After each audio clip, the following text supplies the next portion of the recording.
We are good to go now. Okay. Thank you. So good afternoon. Welcome to this meeting of the City of York Council Planning Committee A, as it's now known, on Thursday, the 9th of June, 2022. Welcome to the members of the committee sitting on either side of the table. Some will be new to this committee this year. I think Councillor Kilbane, you're new. Welcome. Are there others who may be new this time? I'm kind of new, having had a year out from planning, and it is an opportunity for me to thank Councillor Fisher, who chaired the committee through this last year.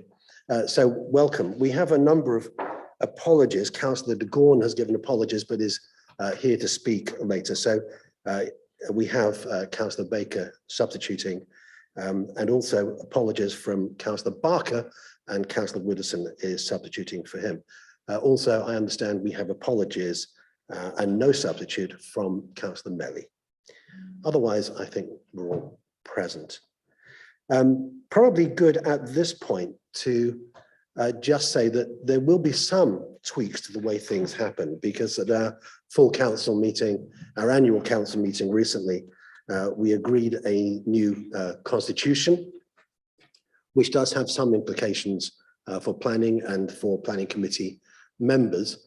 As far as the conduct of the meeting is concerned, there are small tweaks, but keen-eyed members will have spotted, for example, that when we come to debating an application, we are required first to make a decision on the officer's recommendation before considering other options. So when we come to that point, we need to bear that in mind.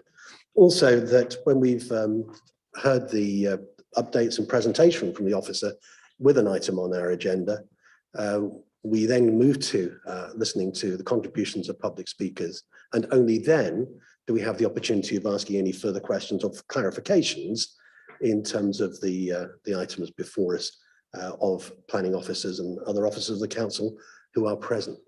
Can I thank all those officers of the council who are here this evening in various capacities? Rather than naming each one of you, can I ask that when you do contribute at any point this evening, you do so by introducing yourself and your job title, and then we have it on the record. This meeting is being webcast, it's being live streamed, so welcome to the residents of York and anywhere else who might be watching this live, or of course at any time in the future. So having noted those things, we move on to the agenda itself and declarations of interest. Members are asked to disclose any pecuniary interest, other registrable interests they might have in respect to the business on this evening's agenda, if they haven't already done so in advance through the register of interest. Are there any declarations? Councillor Looker. It's only personal, but it is personal. I had my new hip at the Clifton hospital, and my new knee. The hip was wonderful. The knee was a bit iffy. If I get another new hip, I shall go there again. So I do know the hospital from a personal point of view, but I don't think I'm prejudiced in any other way. But I thought, well, everybody, you ought to know. Councillor Fisher and then Councillor Eyre as well. Thank you, Chair. I'd like to declare a non-prejudicial interest in that I do know one of the surgeons who I believe may work at this site from time to time, but that obviously will not affect my decision anyway. Councillor Eyre. At risk of going through a list of ailments similar to Councillor Bucket, I had a consultancy on my knee operation at the Clifton Hospital, though the surgery itself was undertaken at York Hospital, but the consultant surgeon does still continue to work at Clifton. Thank you. I don't see any other indications of interest.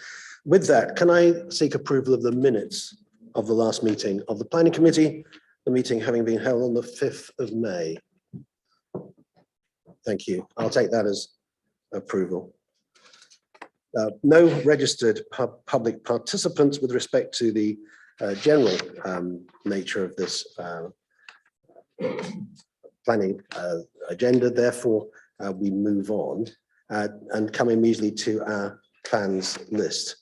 And we have on that list two items to consider this evening. The first of those we'll come to immediately the development sites for Hospital Fields Road and Ordnance Lane, which you will find from pages 7 to 72 of the papers for this evening. And I'm going to ask Jonathan Kenyon to introduce this and bring us any updates and just outlining the application. Thank you, Chair. Jonathan Kenyon, Development Management. Becky's going to do the presentation. I'll just do the committee update first, if that's easier. Yeah. So just to run through the committee update that's been circulated. Firstly, some updates to the conditions. Condition number 3, which relates to affordable housing. We've just proposed a slight adjustment to the text there on the basis of some of the shared ownership and the market sale housing might not be affordable in perpetuity. That would all be covered in detail through the scheme that's to be agreed through the condition, but it's just to take that into account. And the second change is on condition number 23, which relates to landscape.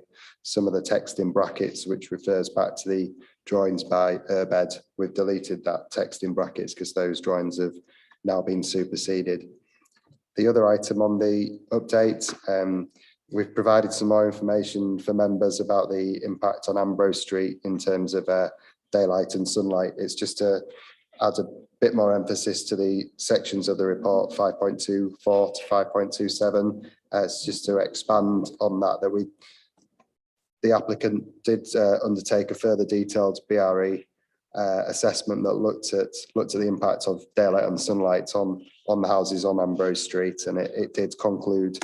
That study concluded that in spring and summer there would be no effect on the rear elevation of Ambrose Street or the rear gardens and yards. The only impact that the study found was that in winter between 12 o'clock and 1 o'clock, it quoted there'd be a small increase in shadowing, but that was only in the northernmost area of the gardens and in a small number of the gardens. So that's right at the end near the boundary wall. And the detailed assessment concluded that impact wouldn't be noticeable. That's the extent of the update. Thanks. Okay, thank you.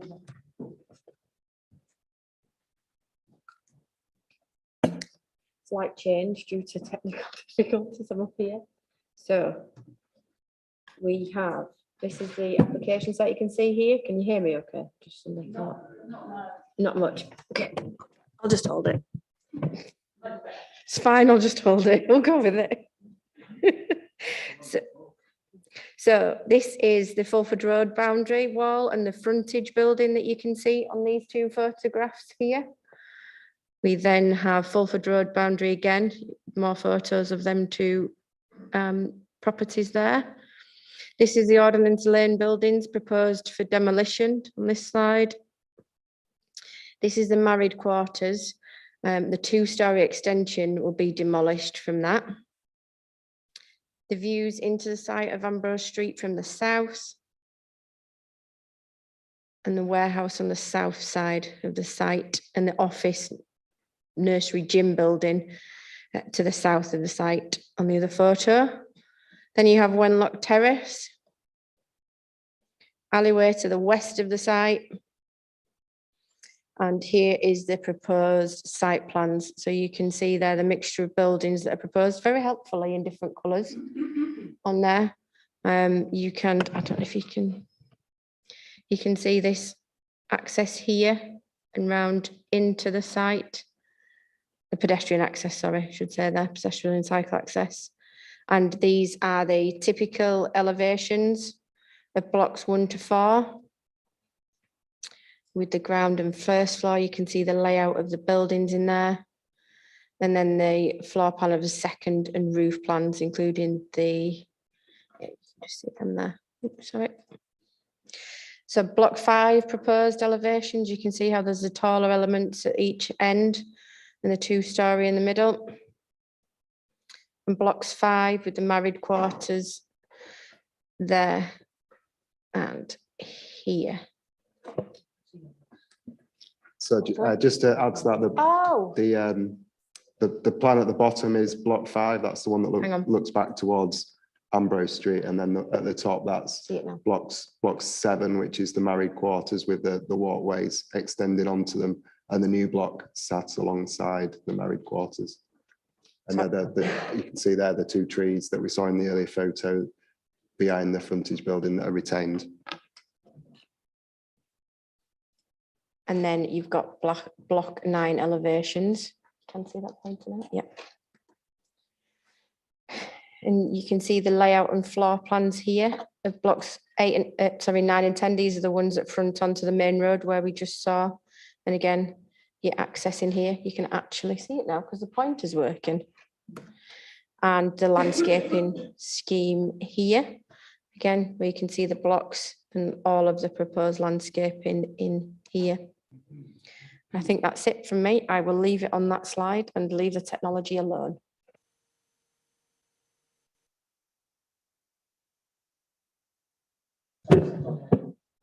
Thank you. So we come now to the point where we hear from public speakers, and quite a number have registered to speak, either in person or in one case, we have someone joining us remotely.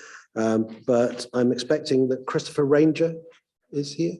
Christopher, would you like to come and sit there? Can I just point out that the camera will be picking up mainly those who are on the committee rather than those sitting at the back in the public area. But if you have objection to that, you might just want to sit somewhere out of sight of the camera in the center here. That will be picking up our public speakers. You have 3 minutes if you'd like to go ahead. My name is Christopher Ranger. I'm speaking to you on behalf of Bishopgate Author for the Museum's Local History Society. My society has taken an active part in the consultation. Thank you. My society has taken an active part in the consultation process for this development, putting a constructive case for the retention of the houses in Ordnance Lane. But despite our pleas, the scheme is being presented to you today for approval without any significant changes. York has a long military heritage, and it's a great shame when we lost the Georgian Cavalry Barracks, and the military hospital has also been lost. And my society is very concerned that many of the infantry barracks buildings will also be demolished when the site is redeveloped in a few years' time. We fear that the determination to demolish the Ordnance Lane houses sets a grim precedent for the council's attitude towards the city's history. That is, that it's acceptable to flatten the historic site in order to maximise the number of housing units that can be delivered. It's not just my local history society that wish to see these buildings retained. Let me remind you of some of the comments in your documentation. The York Conservation Areas Advisory Panel said, whilst the panel welcomes the retention of the terrace, it was felt justification for demolition of the other buildings was weak and based purely on the need to clear the site. The city archaeologist said regarding the built heritage on the site, there are several buildings of some value which are to be demolished. The heritage statement does not include any images and plays down the potential value of the residential buildings. It would seem more sensible from a conservation and sustainability point of view to retain these buildings for conversion.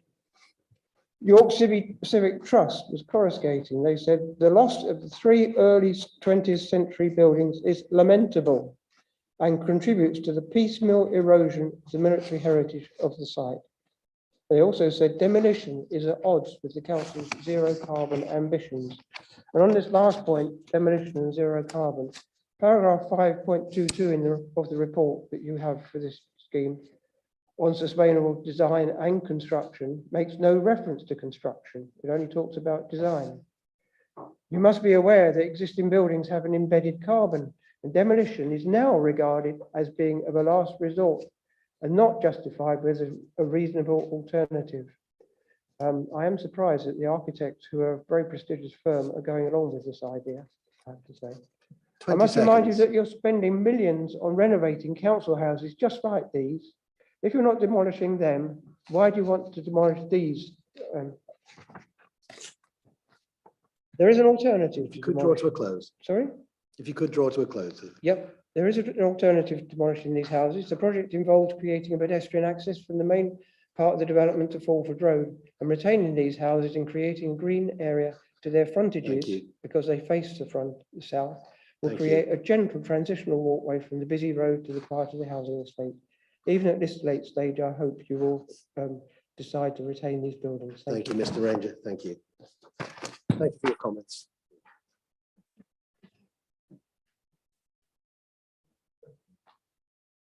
Sorry.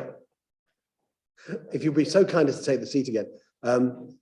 I do need to give opportunity for members who might have Oh, sorry, I didn't realise questions to that. put to you. No, that was my fault. I think there are one or two. Councillor Bluebeck. Thank you. I'm just wondering, Becky, whether you could get a photo up of the buildings that that Mr. Ranger's referring to that are earmarked for demolition. So these are this is the building at the front facing Main Street is proposed for demolition. Again, that's the rear elevation of that building again. Then these two buildings within the site are the other ones proposed for demolition. So I'd like to. And that, Oh, sorry. that later extension to the married quarters, and the married quarters, the taller building with the chimneys, that's the one that's retained. So I just wondered if I could ask Mr. Ranger, of the buildings that we've just seen there, would your proposition be that all of those buildings are retained? And could you give us a little bit more detail as to why specifically you feel that these have heritage value?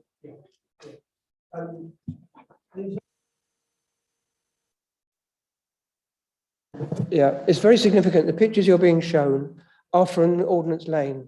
I've lived around this area for donkey's years, and I've walked down Ordnance Lane and seen those buildings and thought they look pretty miserable. You walk around the other side where you're not being shown pictures, they look very nice.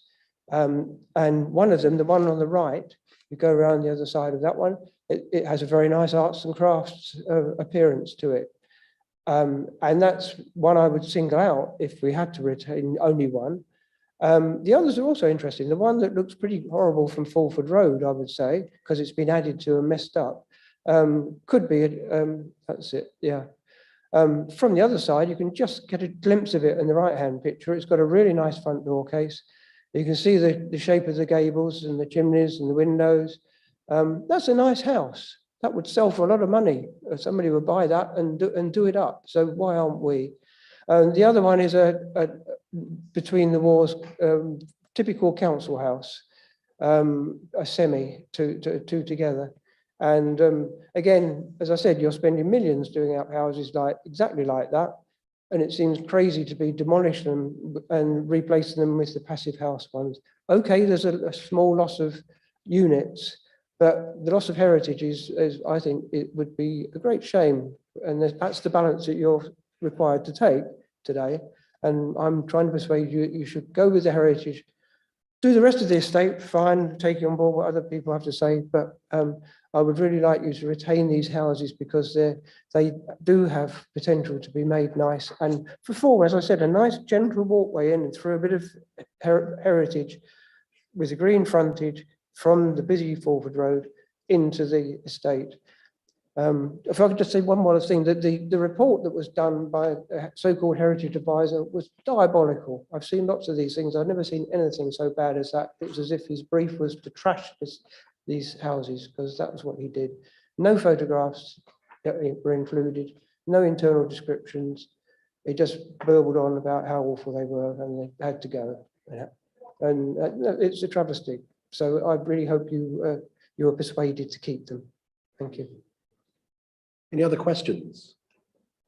No, thank you very much. Thank you. Thank you. Michael Wills.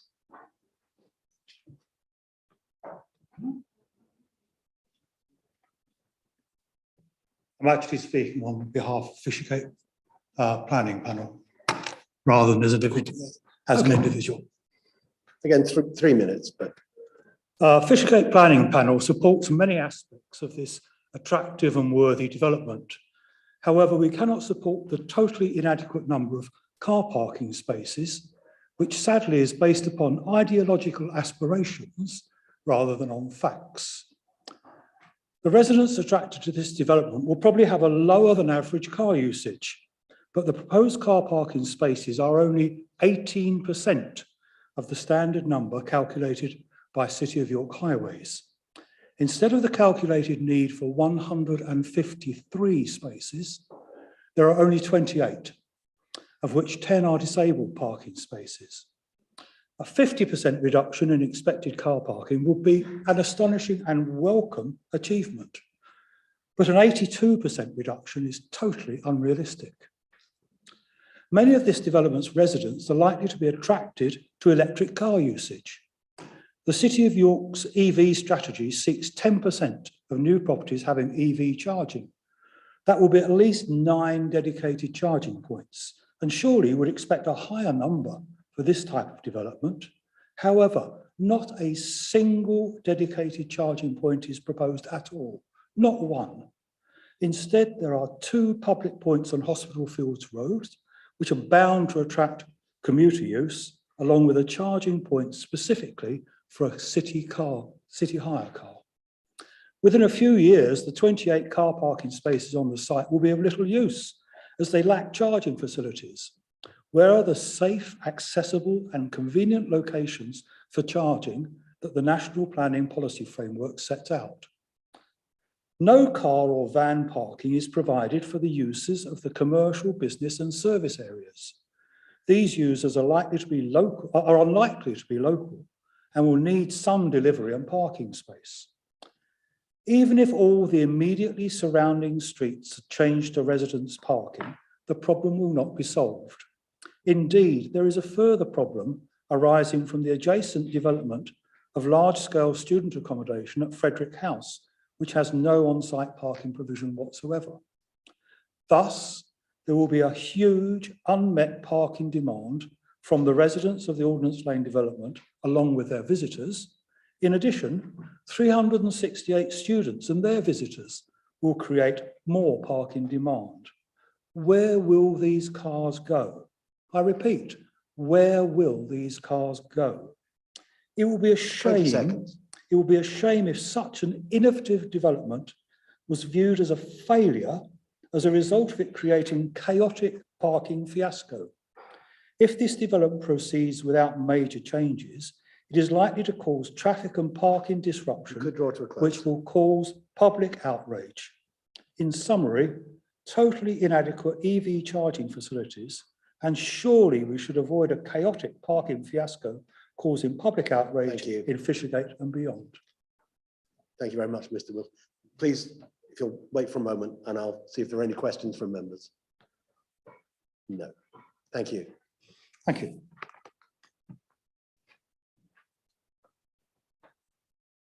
Our next public speaker, Andrew Knights. Thank you, Andrew. Can I just check that you've all got printouts? We have some material that you made available earlier, I understand. Yeah, there should be 5 in the right order. This is going to make no sense. Yeah. So if you just turn them over when I say. Okay. So I was one of 23 people who raised objections, mostly to do with the loss of privacy and the loss of sunlight. The council employed Harrison Consulting to do an independent study into the overlooking and overshadowing of Ambrose Street's properties. The first document you have in front of you shows the typical layout of the house on Ambrose Street that they used in the report. Quote, plans of the homes of Ambrose Street show that the closet wings of the homes are typically locations of non-habitable rooms with kitchens and ground floor and bathrooms at the first floor. The second document you have is a floor plan of my house with the extension that I built in 2019. This extension does not appear on any plan in the application process, despite it getting planning consent 3 years ago. You can see that I have French doors leading to a habitable room 6.2 meters closer to the proposed building that they have considered. The third document is the BRE guidelines they used. It says, if the whole of the proposed development falls beneath a line of 25 degrees from the middle of the nearest existing window, there is unlikely to be substantial effect on daylight and sunlight. I take it that means that if it doesn't fall below the line, there is likely to be substantial effect. So the fourth document you have shows Harrison Consulting's calculations to work out if BRE best practices have been followed. Using their own diagram, I have added my nearest window and repositioned the 25-degree angled line accordingly. This shows that it does hit the building. On the same document, I have used maths to work out the maximum height this building could be, and it's just 6.8 meters. That's a very small 3-story building. But there is nowhere in any document that states how tall these buildings are actually going to be. I tried to contact Harrison Consulting to find out the dimensions that they worked off, but they couldn't disclose any information. I don't understand how you can submit an overshadowing report when you don't include the height of the new building. You state in your committee report that a distance of 19 meters is comparable with back-to-back distances established locally. You also suggest that distance, coupled with glass privacy screens, should mitigate undue overlooking and loss of privacy. But the distance from my nearest habitable home to the new build is just over 12 meters. This is neither typical of the area or enough to stop loss of privacy. I chose this house over other houses in the area due almost entirely to the amount of natural light and privacy it offered. I also built the extension in the knowledge that this room would create a workspace that was neither overlooked nor overshadowed. Ignoring this extension in all of the reports is at best convenient. The last picture you have is the current view from inside my nearest downstairs room. And I would like you to consider whether you think that a 3-story building with a terrace built right next to that tree would change the amount of light or the amount of privacy afforded me in my own home or garden.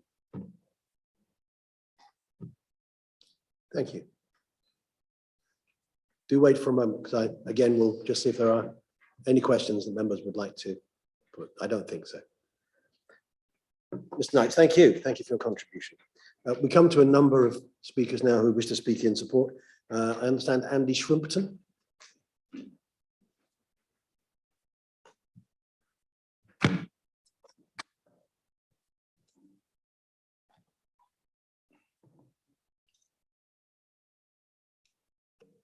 Thank you. Hello. It's not often that I have something positive to say to this committee, but this is bloody brilliant. And I'd like to warmly congratulate the team at City of York Council behind this inspirational scheme. It's exactly what we as a community and the people generally need from a residential development. And it should become the model for York. Green, passive house, intergenerational, low car, accessible living space, 20% social housing, 40% shared ownership, mini parks and social space. Unlike anything that gets put before this committee by commercial developers, a thoughtfully structured, richly textured contribution to York's community and architectural traditions. I note that there's some fuss about the proposed demolition of 4 old residential buildings associated with the Army Barracks. However, I'd like the committee to consider the following. For the sake of historic continuity, the biggest and best quality building is being retained and retrofitted and represents over half the area that these structures occupy, and considerably more by volume. None of these buildings were considered worthy of inclusion within the boundary of the conservation area, and there are good reasons for that. They are only of low or marginal architectural significance, of varied quality, questionable amenity, and unfortunate low density with extensive grounds. By contrast, their demolition will allow the construction of 18 passive house homes for people to live in, an intergenerational community space, and 2 commercial units. Come on, let's get our priorities right in this city. This development is in keeping with the very best traditions of terraced and social housing within this city. It's a beautiful development that will form part of our future heritage, not just in terms of the built environment, but most importantly, in the heritage bestowed on this city by the community that it will enable. I like it so much as a partner in the bike shop down the road that we will as a business support this new community with the provision of free electric cargo bikes. But it's not about the bike, it's about the creation of livable, human scale, civilized living space that will allow people to thrive. I urge this committee to approve this application. Thank you. Thank you. Again, if you'll just wait for a moment and I'll see if there are. You can ask me about parking if you want. It's not a problem. The people who move here will be car free. Because that's how they're going to market the scheme. So, sorry, how do you know that? That's how they market the scheme.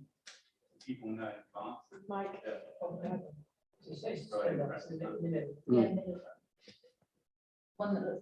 Mine is. The one that looks like Click button, a okay. Wi-Fi signal, there should be a green light now. I mean, I'm not an expert. You know, you can talk to the planners and you can talk to the developers here, but you know, I run a business for 30 years in this city, which is I sell cycles, I sell electric bikes. We're seeing a real growth in electric bikes and cargo bikes. There is a vibrant community of people who are car free. I had a family and I brought my kids, we lived in that area and we had our kids without using a car for their first 6 years of their life. We only acquired a car when the one was given by grandparents. We never used it for most stuff. I've only personally recently acquired a car. It's because my daughter plays a lot of sports. It involves me taking her out of town, but I don't use it for shopping. I don't use it for any cross city or in city journeys. So I'm familiar with this culture and I think there's a huge demand for it. This sort of accommodation will address that. But building on what you've just said there, if people, say somebody who lives there changes jobs and they work in the outskirts of Leeds or the outskirts of Hull, it's tricky to do all of that on public transport or by bike. We've got a development, and I hear what you're saying also about being low car. There was a development put in up by Tesco, which is in my ward, which people, when they bought it, knew how many car spaces they would have and knew and bought into that, and it was not a problem. That is one of the areas we get most of the issues inside of our ward, because we have neighbours almost coming to fisticuffs because you park there, you shouldn't have parked here, we don't know what to do. And an 80% drop from what is considered, I'm just trying to get my head around why you are so confident that that could work. Well, first of all, if you change your jobs, you move, don't you? If you're going to go and live, if you're going to work 30, 40 miles away. Not if your children are going to a local school and settled. Okay. When Councillor people make Wilson, life decisions. I think this is probably taking us into debate rather Yeah, than I agree. I question totally the speaker. agree. So Apologies. whilst I Totally. appreciate the line of question, I'm not a technical I'm witness. going to give Councillor Pavlovic the opportunity to put the question he's got. Sorry, it's kind of like an extension to Councillor Widdowson's point. There are a significant number of social houses, social rented houses. You're saying that people can pick or choose whether they decide to live there. And I just have to challenge the assertions that it's going to be really straightforward to have a car-free development. If you're living in social housing, you don't have that. You don't have that option. If you have 2, 3, 4 children in one of the social houses, you're not going to be then saying, "Oh no, actually, I don't want to have that because I haven't got a vehicle." It's not as simple as the argument I think you were trying to make, that people have choices as to whether they have or don't have a car. For some people, a car is essential. You just pointed out you've bought a car now because you have a child that does a lot of sports. There are other people that will have needs for a vehicle for lots of reasons. And as Councillor Widdowson's pointed out, an 82% drop in what would normally be expected within a residential. Is there a question? Is this a question? Well, it is, but can you make the? Can I answer it? Please ask the question, Yeah. and please. Give me a brief answer. There Thank is you. provision. I understand in the res park, there is provision. I shouldn't be answering this question, but if you look at the plans, so if you had a big family like that, there is provision. The res park gives priority to the big houses, doesn't it? So they would get the provision. Thank you. I'm sure we'll be picking this up in the debate later. I don't think this will be the end of this conversation, but I'm not sure we want to take any further right at the moment. Thank you very much for your contribution. Also, Rob Ainsley.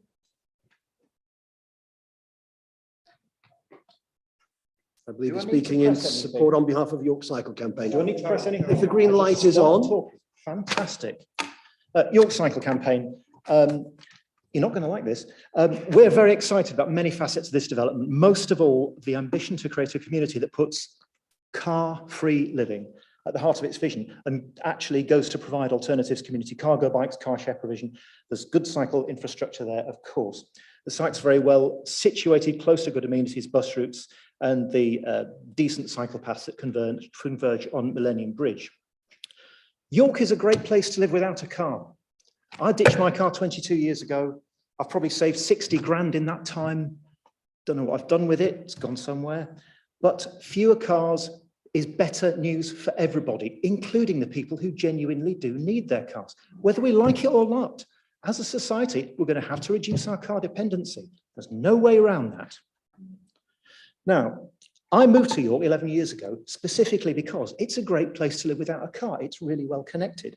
And so we're delighted to see this development incorporate features such as the 20-minute neighborhood. You know, you can reach all key facilities, the doctor, the school, the banks, post office, shops, within 20 minutes walk or 5 minutes bike ride. We're pleased to see the development provide more cycle parking even than government guidelines say in LTN 120. That's, as far as we know, a first for any development in York.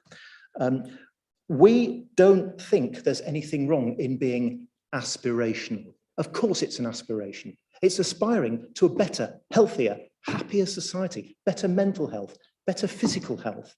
Of course some people need cars, yeah. But the fewer cars we have, the better it is for them, as well as for everybody else.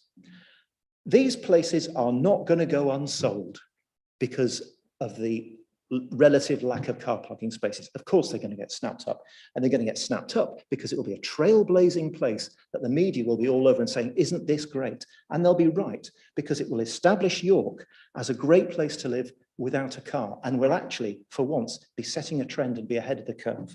So we applaud this development for the role it will play in helping to reduce dependence on car travel. It'll help York meet its target to reduce vehicle traffic by 1/3. That's what the draft climate strategy suggests, by 2030. That's only 8 years away. So we're happy about this development, and we think it will make York a healthier and happier place to live for everybody. Thank you. Thank you. Again, pause for questions. Thank you very much. Our next speaker, Councillor de Gorn, a ward councillor, again wishes to speak in support.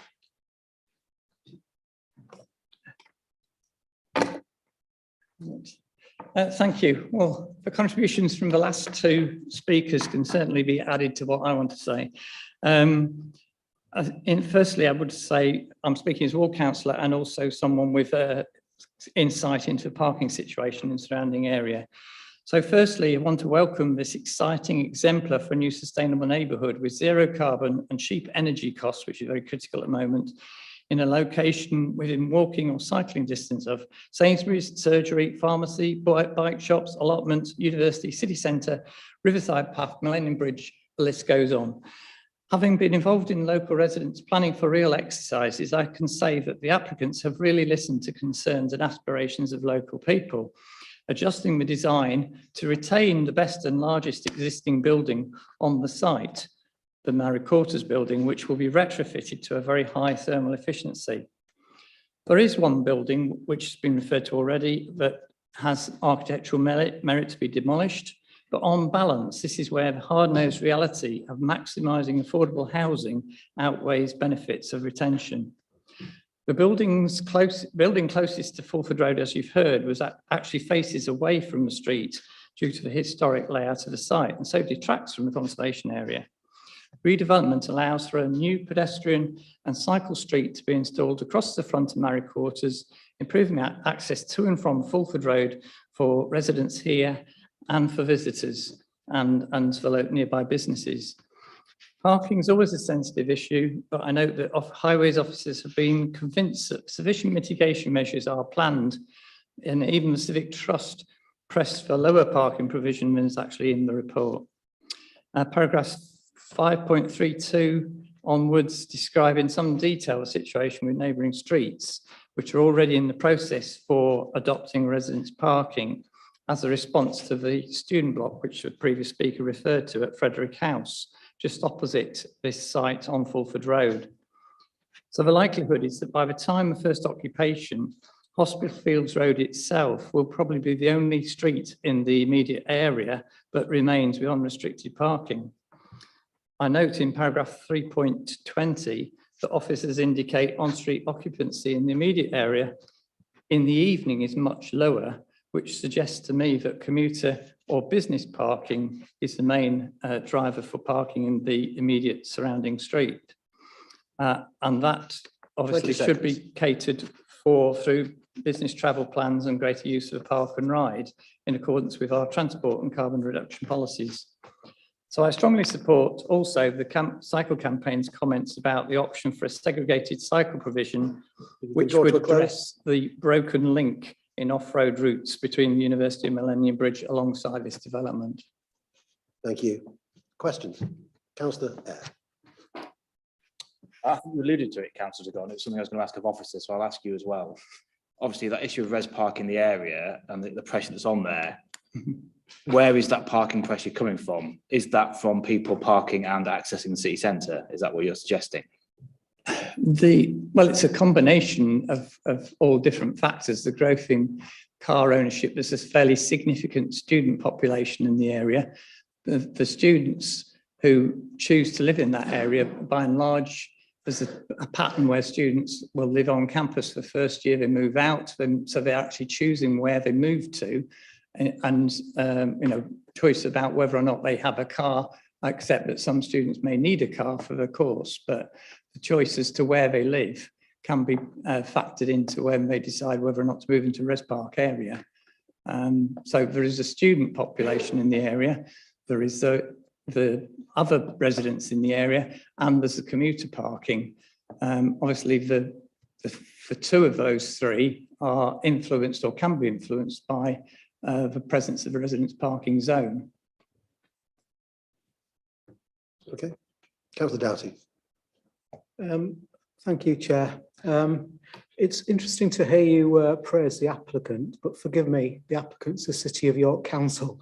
And as an executive member, I think at the very least we could expect you to say that. It's not within my portfolio. Yes. No, nevertheless, it's your partner's portfolio. Can I ask how you would address concerns from the Fishergate Planning Panel in respect of parking concerns, because it will no doubt cause issue in your ward? It will, and as I said in my speech, obviously residents parking and parking pressures as ward councillor and executive member for transport, I have quite a lot of dealings with those issues, not just within my ward, but in other wards as well. And I'm aware that of the displacement effects, which was why I was referring to the fact that by the time of first occupation, it is likely that there are some conditions about residents parking in the proposals. Those would apply to the immediate, well, both to the development itself and Hospital Fields Road, but there's a fair chance, obviously, it's still subject to due process, but the residents in the area either already have residents parking on their streets, such as Maple Grove, which is immediately to the south, or all of the other streets, Ambrose Street, Wenlock Street, Alma Terrace, are all in the process of going through adoption of that in response, admittedly, to the fact that there's this big new student development, and they're concerned that pressures are already such that they're struggling to find parking spaces, and are aware that if there is displacement parking from that student development, which will come much sooner than from this development, that they won't be able to park in their own street. So I'm just sort of trying to give you a picture of what is like to be in place at the point in time when this development comes forward, with people being actually moving in. So can you not see you're just going to pass the problem further along? Well, there's nowhere further along to go, to be honest. Well, heading towards the city centre, it's all residents parking by and large. Further south, Fulford. They might as well get on the park and ride once you park in Fulford.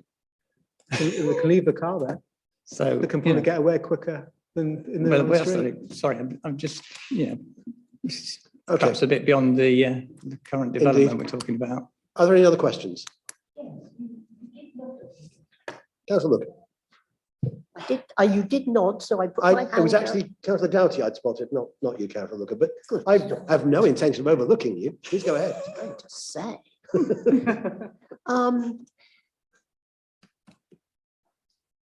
Electric charging points. I mean, this is obviously, I mean, this development isn't going to happen overnight. It'll probably be a few years down the line by the time we've got, and the pressure on people shifting, if they are going to have a car, to electric vehicles. It seems to me we haven't quite picked up the point of whether we're going to enable electric charging points. Because if you're going to do it, you might as well do it while you're doing all the other infrastructure stuff.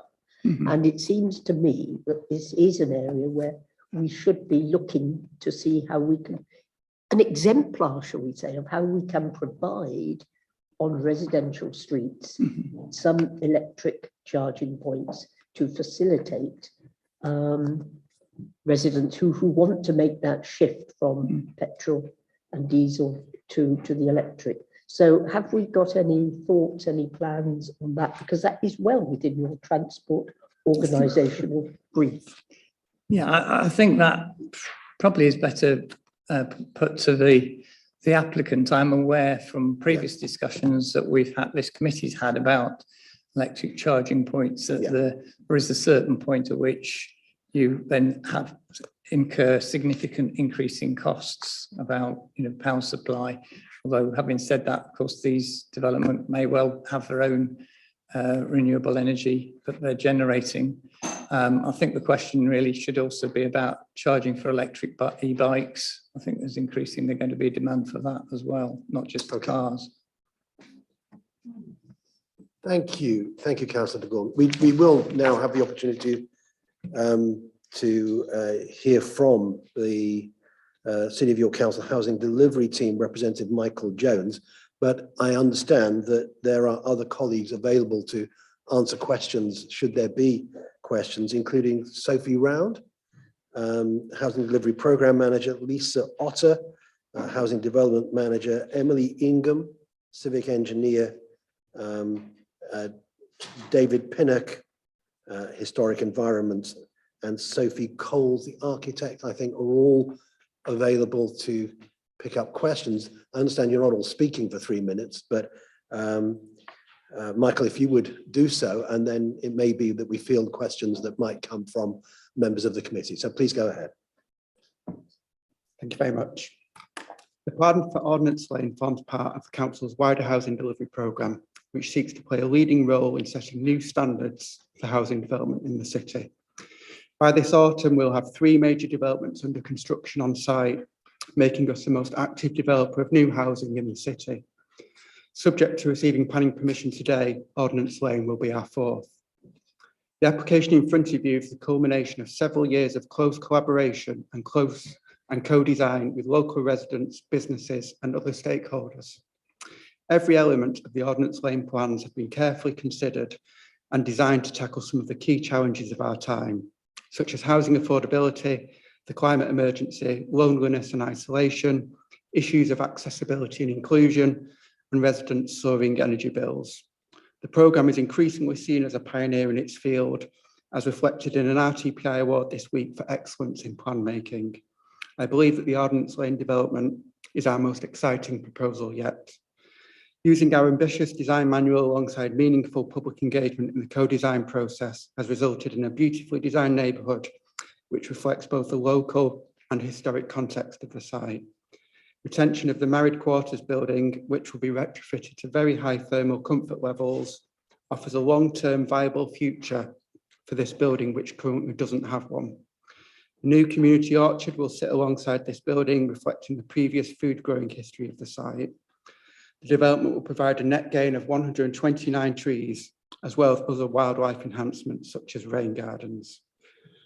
The homes are designed to provide high levels of accessibility, allowing residents to live at home with independence and dignity for longer.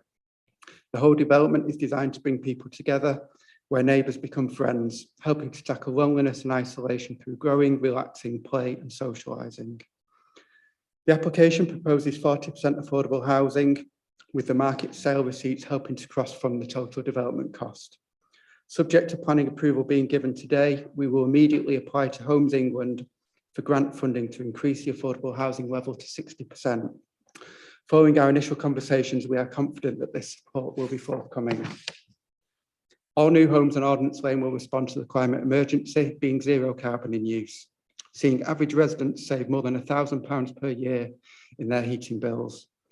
Given the site's sustainable location, the proposed development deliberately constrains car parking availability. 20 seconds. To support sustainable transport choice, we are providing an abundance of cycle parking, a free e-cargo bike, rental scheme, as well as space for e-scooters. I believe that this proposal for Ordnance Lane sets a new high standard for regenerating a complex mixed-use site. I would like to thank all officers involved in this planning proposal. Thank you for helping to shape a project which I think the city will be extremely proud of for years to come. Thank you. Thank you. I'd be very surprised if there aren't questions either to you or to other members of the team. Councillor Fisher. Thanks, Chair. I'm slightly disappointed by the number of EV charging points. The key point that I would like to ask is, has provision been made sub-ground for the expansion of those so that in future any further electric charging points can be put in without significant excavation of the car parking areas?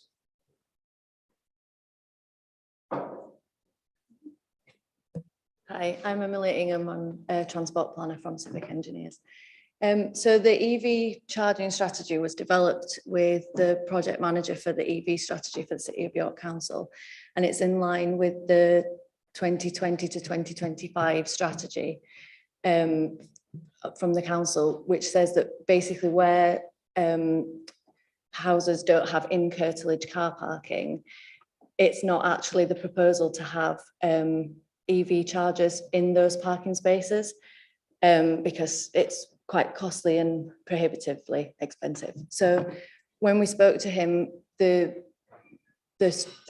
approach was that we would provide these off-site EV chargers that are on Hospital Fields Road for the benefit of the people that live at this development, but also the people that live in the wider area, because there aren't actually any proposals to increase the network in this area. So it will benefit the wider public as well. Yeah. Councillor Pavlovic. Thank you, Chair. I've got a range of questions on a diverse number of topics. Do you want me to ask them all at once or one at a time and come back? Take them one at a time, if you will. Right, that's great. So can I just start with the open space? It states on paragraph 3.28, page 14, that there's a shortfall of 4,460 square metres of amenity place, open space, and 504 square metres of play space within the scheme. Where is the play space within the scheme?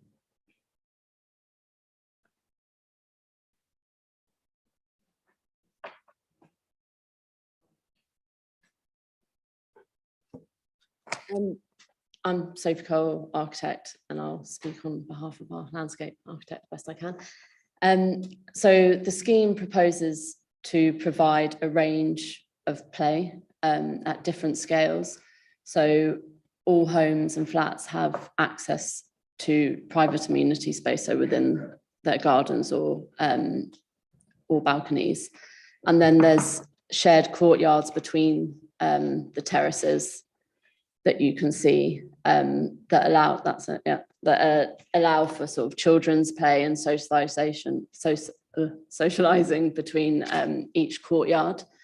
You've again got more public spaces, so where the retained married quarters building is, to the west of that, there's a public open space and orchard there with play facilities and benches and fruit trees and landscape.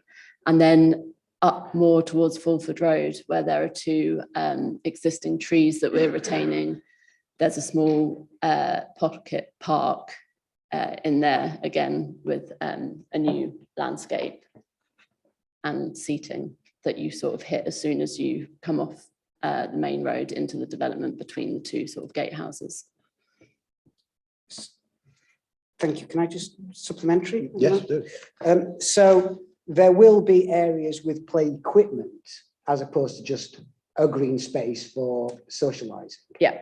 So there's lots, it's called natural play, but that doesn't mean there's nothing that it will be sort of timber-based play from landscape suppliers. There's also sort of round balls and equipment and timber carts. So there's different types of play. Councillor Fisher. We'll come back to you in a moment. It's a supplementary question. Sorry, can't right, sorry. Who will be responsible? How will the maintenance of all this play equipment be funded? I speak as a chairman of parish council, which spends about 40% of its precept on maintaining play equipment, so it is expensive. Yeah, so the majority of the public spaces on this site are to be adopted, so maintained as per typical council assets. Obviously, there's areas where that's not possible or suitable, such as the ginnels between the houses that we talked about previously. Yeah, because my concern was about whether it was going to be put by a sort of a charge on the actual properties and whether or not that would apply to the social rented housing as well. Thank you. Okay. Councillor Pavlovic. Thank you. So question 2 is another sort of detailed one.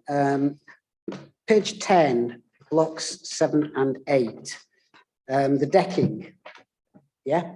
It said, external deck access buildings can be prone to creating antisocial or fearful spaces, and it isn't particularly clear how this will be avoided here, especially when it's a rear space. Can you tell me what calculations you took into account before designing it in that way that are potentially high-risk areas for residents?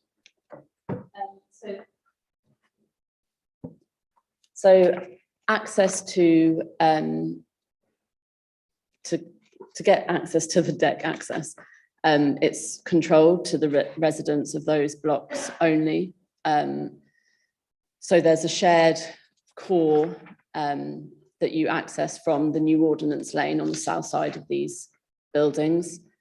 And that's the way you get access to that. There's also behind the married quarters, there's a stair that accesses that first floor deck. But again, that's all controlled access. So only residents would have the ability to go to that. Okay. It's just the crime prevention designing out crime also indicated that that was a risk feature. If it's only accessible to residents, why do they still consider that to be a high risk area? Given that we haven't got anybody from there, presumably. Yeah, I'm not sure. We consulted a lot with the design out crime officer, and from conversations, he really supports the scheme. So it might be the fact that the access control perhaps wasn't clear enough or detailed enough in the information. And sorry, just one final question. Well, I'll give Councillor Cabana an opportunity first. Yeah. Just in supplementary to that question, just looking at that, the gangway access in front of the married quarters looks horrendous. What's going on there? Is that the way it's going to look when it's built? So the quality of that drawing isn't great to judge that on, I'm afraid. So it's proposed to be a lightweight steel structure, designed to a high quality. It has sort of thinner and wider bits. The wider bits will have planting in them. So we see that as being a really sort of beautiful space, and I don't think that drawing I think does that it justice, I'm afraid. Just that drawing is the back of the married quarters as well, not the front of it. Still looks horrendous. So is it different at the back to the front? So is it the nice steel frame at the front and the horrible black thing at the back, or? I'm afraid I think it's the line weight and how that drawing is coming across. So it's not a solid structure like that. It's sort of a balustrade that, you know, isn't that you can sort of see through, and it's a bit permeable. And it, you know, the detail of that will be to high quality. And then under the walkway, there are sort of bike storage spaces as well, coming down to the ground there. Okay. Councillor Looker, was yours a supplementary to that or a different question? Oh, I thought you did. I missed you earlier when you were, and now I thought you were when you weren't. I will come back to you in a moment, Councillor Pavlovic. Councillor Wilson. Got a slightly different question. Can you talk me through how the light assessment was carried out, given the conversations that we've gone through earlier? Is that the daylight to Ambrose Street? So our initial process was to do a standard BRE guidance where you take the midline of a window to 25 degrees. And that was all within the guidance taken from the back of those properties.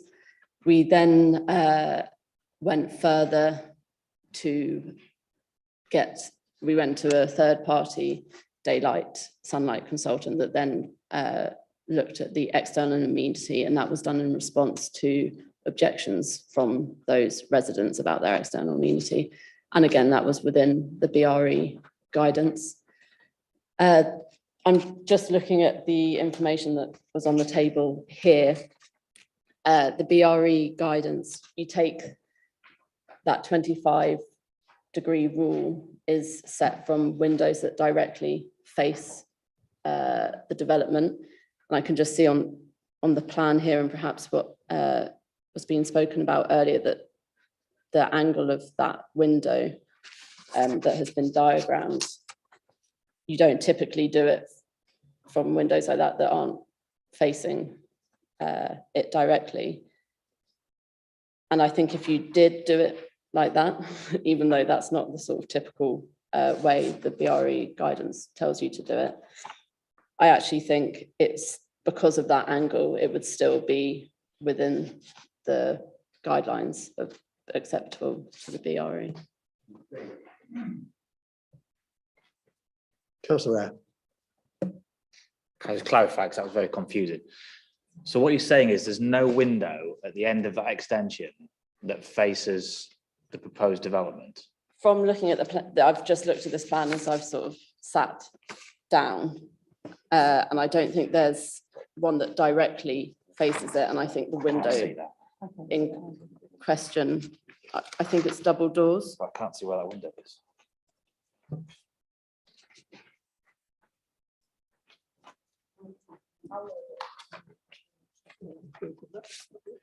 So I suppose my question is, if there is a window facing that development from that extension, then there was an issue. So that it's Jonathan Kenyon just to come in. You speak at the microphone. I know. Sorry, I'm swearing at the buzzer, so I don't want to speak into the mic. But, you need a big stick. but if you so on these section drawings, you've got the gable end of the neighbour's house and the two-storey outshot that drops a bit lower, and then you've got the single-storey bit that goes towards the edge of the yard, and the doors in question are on that elevation, so they don't directly look at the wall on the other side of the plot. They're sort of angled, as you can hopefully make out from the photo, but the windows aren't looking directly back at the proposed buildings. They're looking at an oblique angle. So it's about there, and it's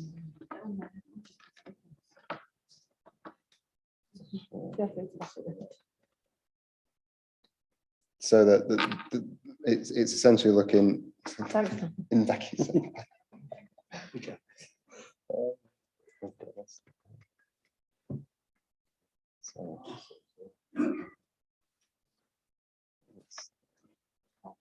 It's looking in this direction, if that makes sense. It's not looking straight back at block 5. It's looking in that direction. So it's angled. I can't describe that to everyone else. Pass it down, it's probably easier. It's just Thank my you. laptop placement, actually. Whilst- But no one else probably can't see. I don't know. That is a difficulty. It's been a nice submission. So the point is when we're doing the 25-degree line as a rule of thumb, it's when you've got a building that's directly in line with the window, not a building that's offset from the alignment, and that's why all these drawings were taken at drawing at this angle. But as Sophie was suggesting, as she was explaining, we've also had the BRE, the further assessment, the further technical assessment done, and that's the one that concluded that there wouldn't be any impact on sunlight and daylight, not only on the window and in the room, but within the entirety of the yard. There would only be a very low impact in winter, and that would just be at the edge of the amenity space.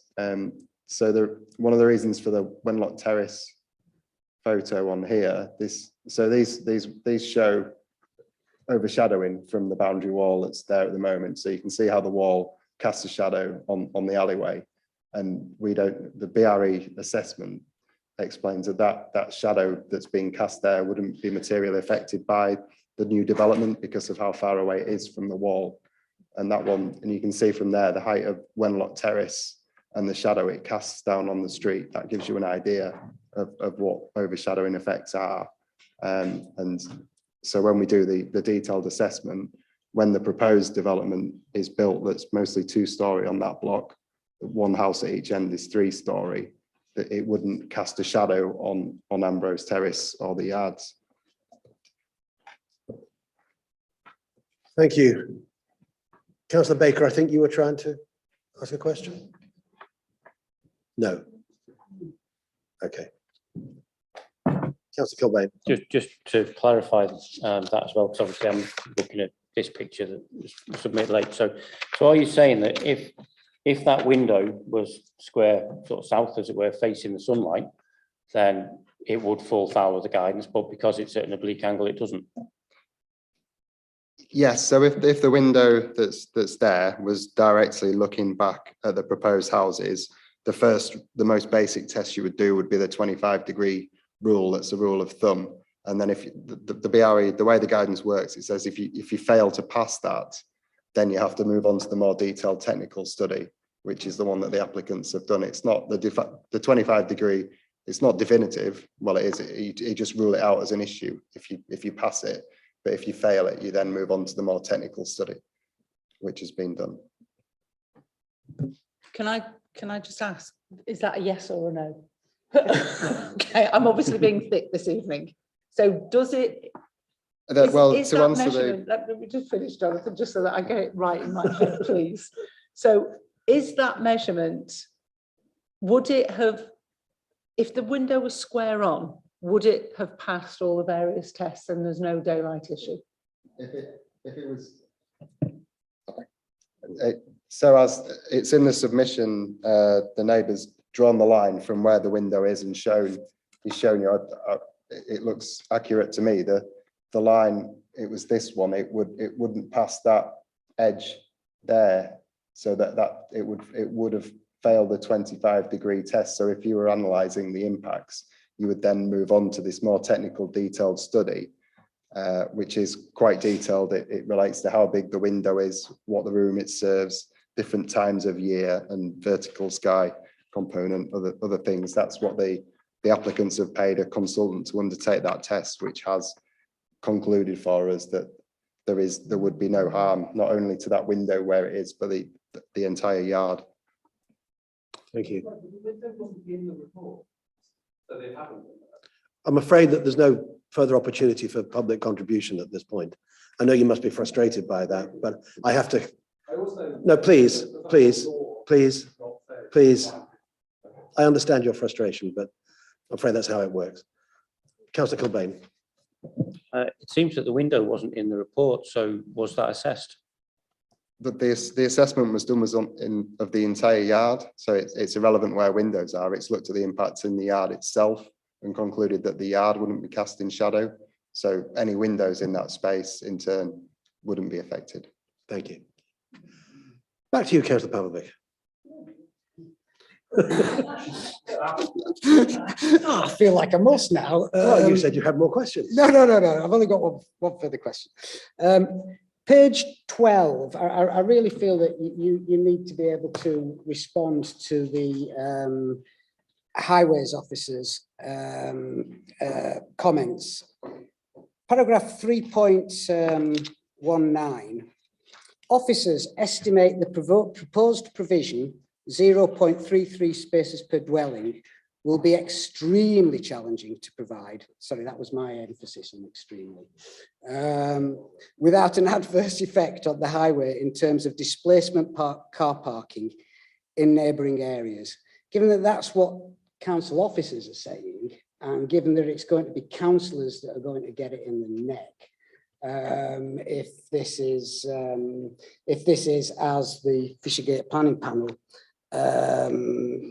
predict, traffic parking carnage, what calculations did you make when you came to the conclusions around the level of parking provision that should be made? So the aspiration for this site was always for it to be low car, and we didn't want a zero car site because we appreciate that some people do need to use a car, but it is, it is very low car, but we do believe that this is a good location for a low car development. It's got excellent bus connection, it's got good cycle connection. We're putting in loads of cycle parking. We're providing cargo bikes for people to hire for free.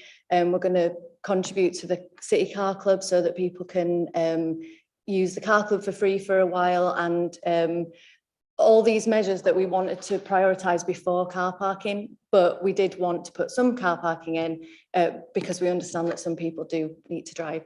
So the calculation done by the highway officers is based on the policy. So, and the policy is based on like how many bedrooms each house has, how many car parking spaces they would usually advise, but obviously on a case-by-case basis, there is frequently moves away from that to provide different types of development. By all means. Just a quick one. And I understand that you would market it as a, but will there be any, for example, exclusion policies around the social housing and the affordable shared housing? If people have a vehicle, are they going to be excluded from being able to access one of these properties? So we're working through the parking strategy at the moment, but at the moment what it looks like is that the larger homes will be able to apply for a permit to park on the streets that look like the two terrace streets within the development. I don't know if you want to put the site plan back up. Yeah, so the two terrace streets that are accessed from Hospital Fields Road to the west, there's 18 parking spaces there, and you'll be able to apply for a permit to park there if you're in one of the larger homes or in one of the M43 accessible homes within those blocks 1, 2, 3, 4, 5. And then there's also some parking at the rear. There's 10 parking spaces. 4 of them are for M43 homes within block 8.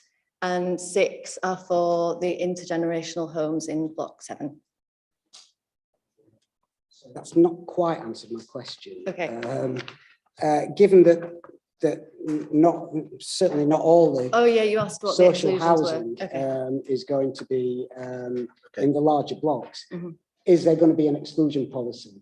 So it's more that it'll be clear when people are moving here which homes can apply for a permit. So by that nature, yeah, there is an exclusion. So the ones that can get a permit are the larger ones, and the ones where people are more likely to be older or disabled. Councillor Widdowson. Just building on what Councillor Pavlovic has just asked you for, you said that it's a permit for a year. You said they're allowed to apply for a permit if they're in the larger houses, and it was for a year. It's an annual permit. That's what I heard. Oh, I don't think I mentioned that. Sorry. Okay, so what I was wondering about was how often does that turn over? So, So if you've got 6 cars in a block that's got 20 houses, I'm just concerned about the friction that will happen within there with people either getting another car or losing, leaving it. Great, they've got rid of it. Then who gets it and how to stop a bun fight happening? I think the details of the parking strategy and how the res park will actually work is to be confirmed, but those homes that I mentioned are the ones that will be able to apply for a permit. So I don't definitely know how the permits work, but I imagine that once you've got it, you can, yeah. I don't know, I'm sorry. Yeah, it will run like a typical res park scheme, only instead of a whole street being able to apply for a permit, certain properties can apply for a permit. Okay. Councillor Kilbane. Thanks, Chair. I've actually got a number of questions you'll all be pleased to hear, but I'm happy to take them one at a time if others want to come in. Obviously, this is a low carbon development. Was the carbon cost of demolishing the existing houses taken into account?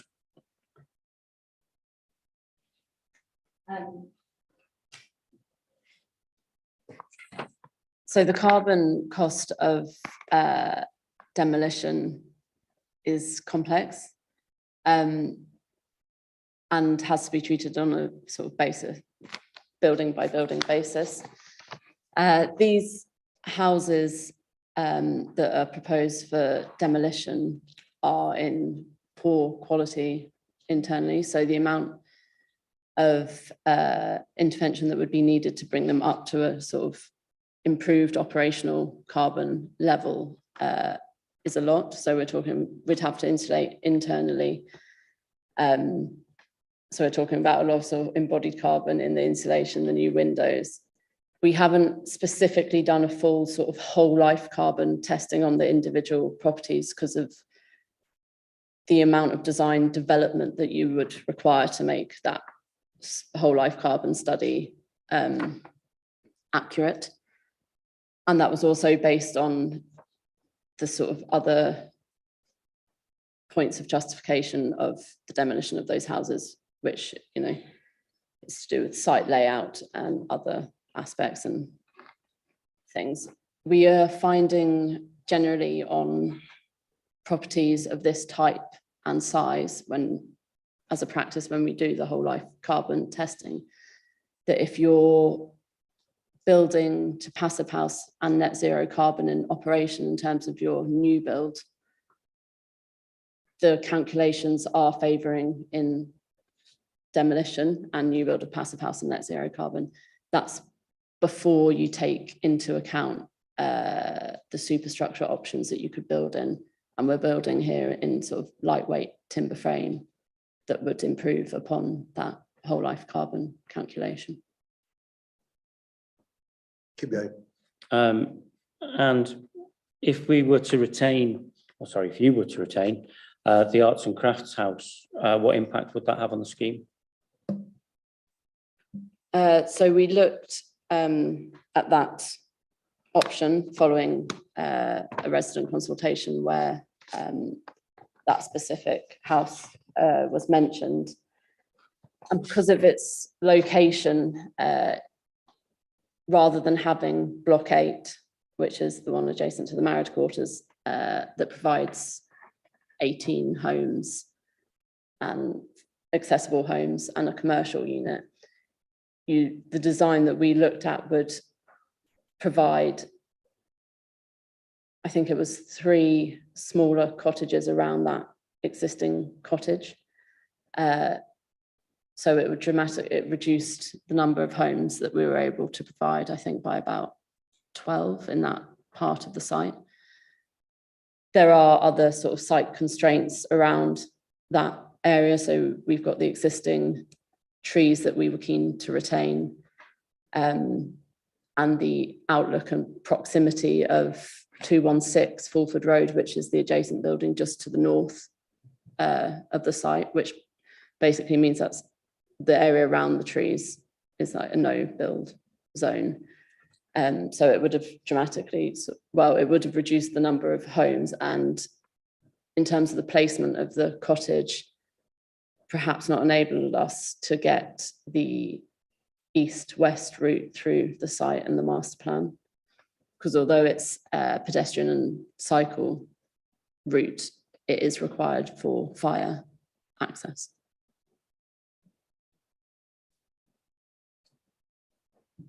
Please, please do. Sorry, I just want to know on the map where this, the arts and crafts building is, because I can't work it out, sorry. Thank you, Chair. It's probably. So is it whether we got it or? Ultimately. Thanks, John. No, I meant on the map, because I don't know if I can't figure it out.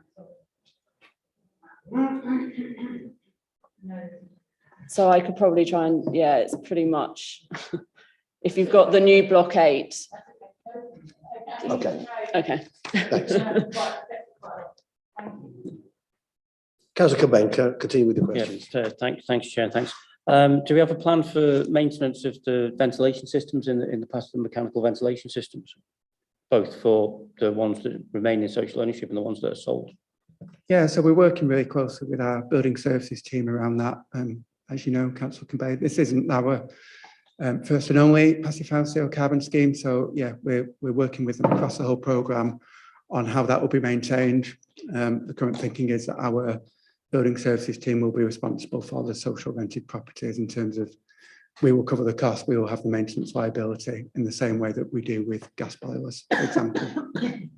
Thank you. Obviously the private properties, it'll be their own responsibility, but we'll give them the tools, the education, the knowledge they need to be able to do it themselves or procure their own contractor to do that work on their behalf. Yes, yeah, because obviously the system fails if you don't maintain it and replace the filters, just like your cooker hoods, and you know how often we all replace the filters on them. Okay, just a few more questions. How much do you think the most expensive one will cost on the open market? I'm not sure that's a relevant planning question. I don't have the answer to my fingertips at the moment. But that must inform the calculations in terms of the build costs and what we were going to get back to pay for the others. That must be part of the plan. That's not what we're considering in planning committee, is it? We've talked about that in executive where we presented the business case. So, okay, but you don't know how much the most expensive. Okay, you don't know. If you don't know, you don't know. That's okay. How long do you expect the socially rented to stay in the social rented sector? Again, I'm not sure that's a relevant planning question. Completely out of our hands. Right to buy rules are right to buy rules that are set nationally and nothing to do with us. So don't have an answer to that. Okay, thanks. And final two questions. There's 195 bedrooms in total, I think. And I'm seeing all kinds of different figures for cycle parking. 126, 41, 250. How many cycle parking spaces will there be? And have you given any thought to building a segregated cycle route down Hospital Fields Road as part of the development?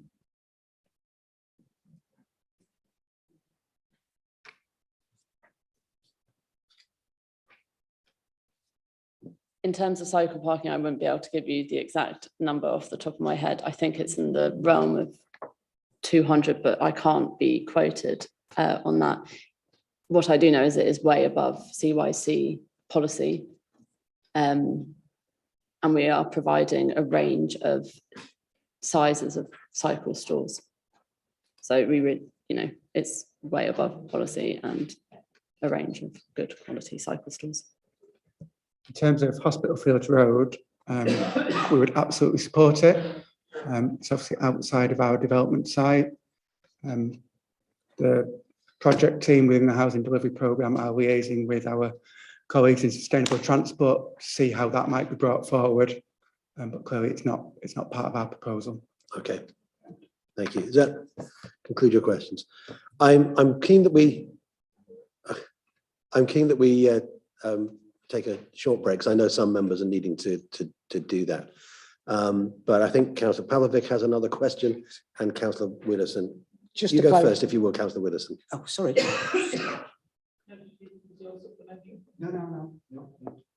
It's changing the topic entirely, I'm afraid. So when you look at the development, looks like a good development. One of the things I'd like to know is what is the material that you're going to be putting around it? So does the rainwater soak away? Does it bounce off it? What is the soakaways underneath it? Because in my head at the moment, there's an awful lot of storm drains putting raw sewage into our river. And I just want to make sure we're not exacerbating the problem.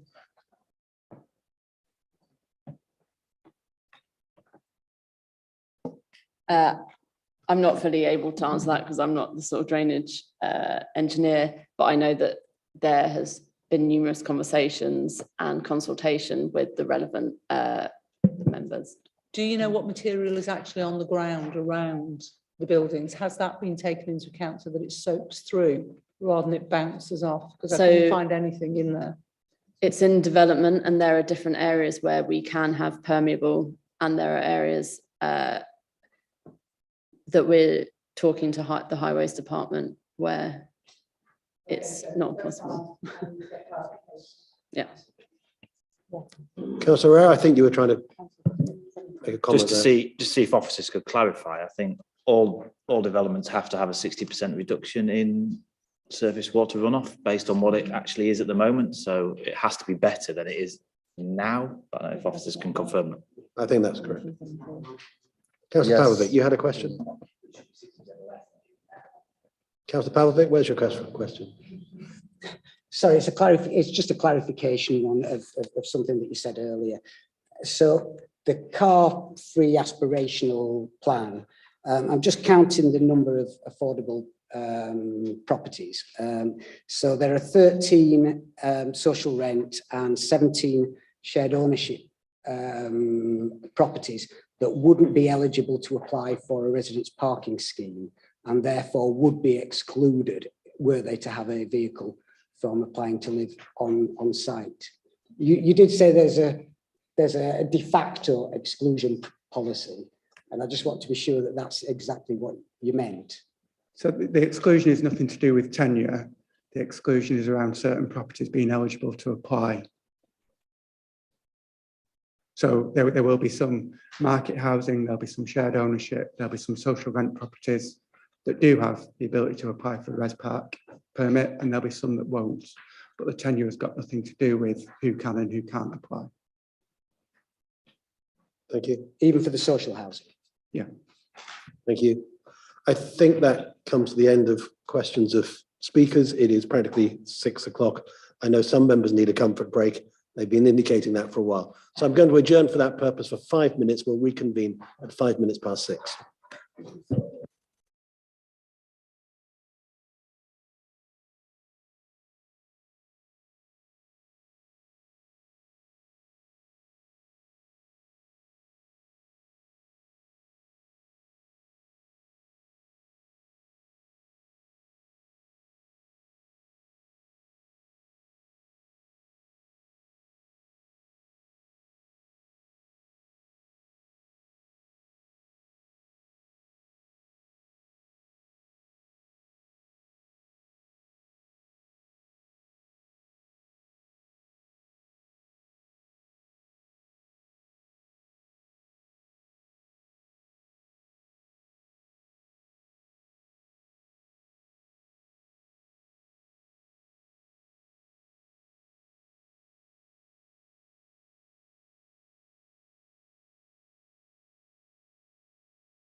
Having taken a short break, we continue with this application. I've been informed, just to provide members with information, there are 280 cycle spaces. We have the opportunity now to ask any further questions or clarifications of officers. Councillor Eyre. Have we got somebody from Highways? We did. You're going to be asked a question. Yes, we have. We'll be back in a minute. Okay, maybe we can hold that If question. anyone else has got a question. Are there any questions other than Highways questions that members are wanting to put?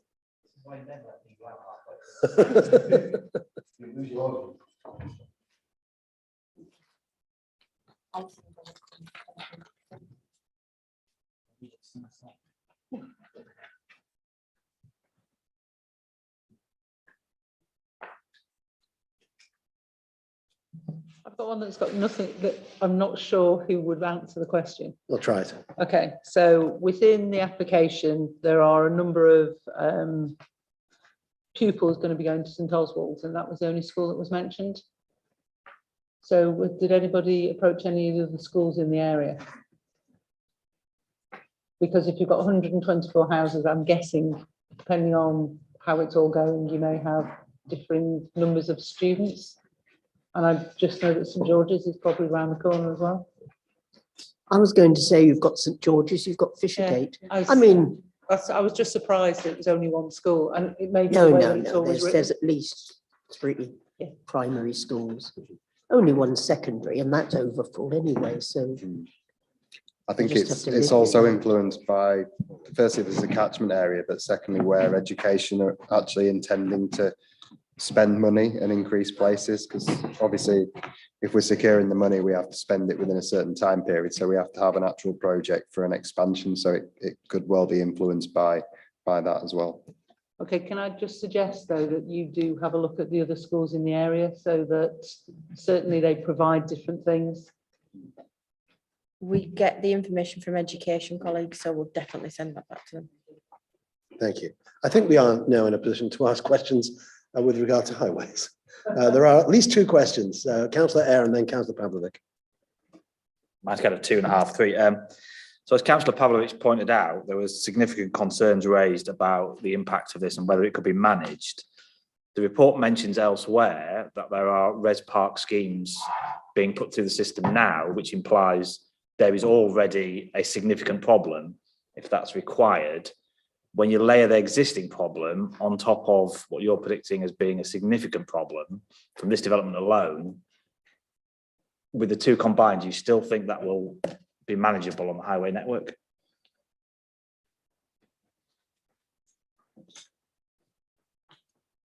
Again, if you introduce yourself before you answer it. Good evening. I'm Ian Stokes. I'm the Principal Development Control Engineer in Highways on the planning side. When we looked at this, the 2 developments are not entirely the same. The parking pressures that are potentially arising from the Frederick House development and this development are slightly different in nature. The Frederick House development is student accommodation under tenancy agreements, and there are strict measures in place on that development to control student parking in the area. This development is a mixture of tenure and you can't apply the same kind of restrictions on this development that you can on Frederick House, because there's open market housing rather than through tenancies. We have gone through a calculation on first principles basis on the number of houses and the current car ownership in the area, and we've adjusted the calculated car use based on current car ownership in the ward, and use some adjustment factors for taking into things like travel plans and other measures to reach a reasonable level of car parking demand for that site. And then we have taken off the amount of car parking that is provided within the site to see what the demand on the adjacent area would be.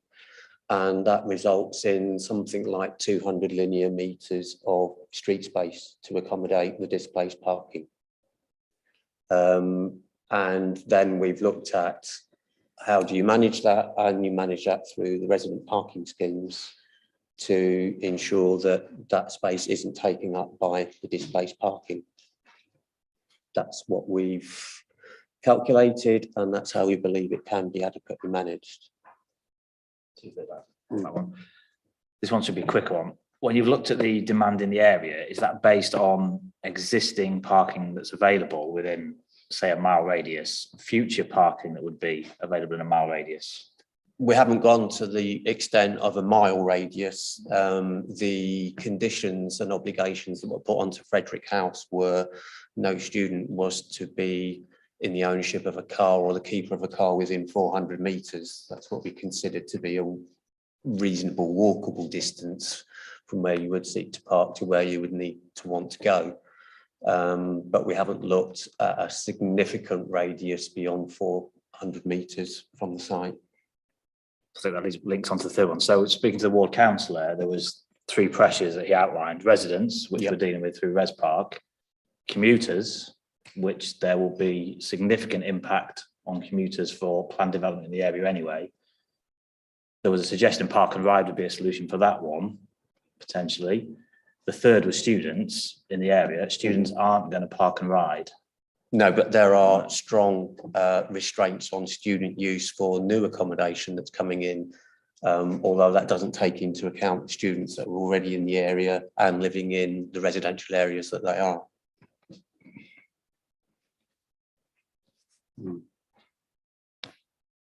I mean, mine's effectively supplementary to go ahead to that.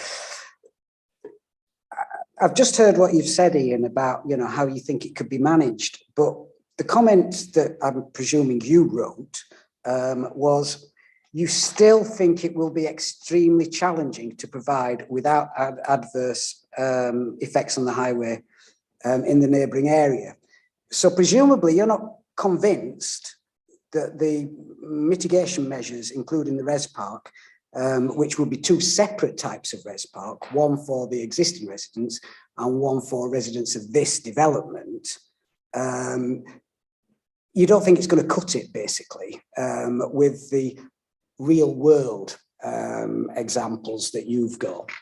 That's not quite the intention of what I set out in the response on this development.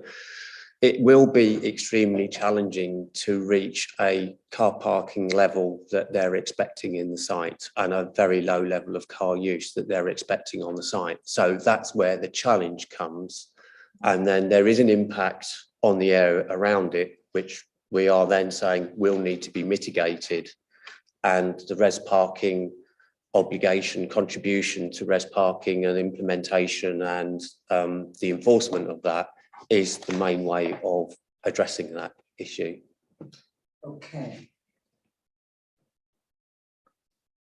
And just to clarify, the funding of permits for residents at £40,000 a year, is that for residents that are living in the development or residents living nearby? Same as the Badger Hill. That's the nearby residents. The resident parking zone within the development itself, the residents will have to pay for their permits. Yeah. And is that in perpetuity or over 5 years? The first one is over 5 years. The second one is in perpetuity. So the resident parking scheme is for that development itself, the smaller one. Therefore, it's an annual recurring charge for the residents in perpetuity who wish to. No, I'm thinking about the 40 grand. The 40,000, it could be up to 5 years. It's what we consider to be reasonably justified obligation to that development. Thank you. Councillor Baker. Thanks, Chair. Just a clarification question on the number of parking spaces that are being proposed. At 3.47, the Civic Trust says that it is 41, which they find at odds with the overall sustainability ethos of the development. And though I think the architect said it was 28. I believe that's a mixture of parking spaces on site and then utilising the parking on the western side of Hospital Fields Road and potentially the southern side of Hospital Fields Road.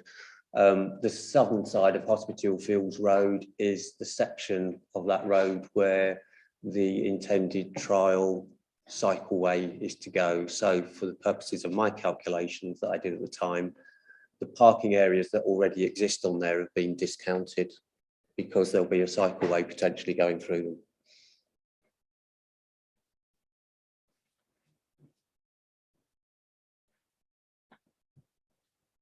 Are there any further questions, whether relating to highways or any other matter? No. Well, as I said at the beginning of the meeting, thank you. Under the new constitution of the council and Appendix 17, which I have before me, we are required to consider a motion in line with the officer's recommendation, which of course is a recommendation for approval. I'm prepared to put that from the chair if necessary, but I wonder if anybody is prepared to put that. Okay, then I would put it from the chair in order that we can move forward.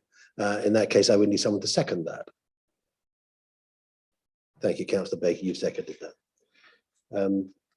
Do we need anything more before we put that to a vote?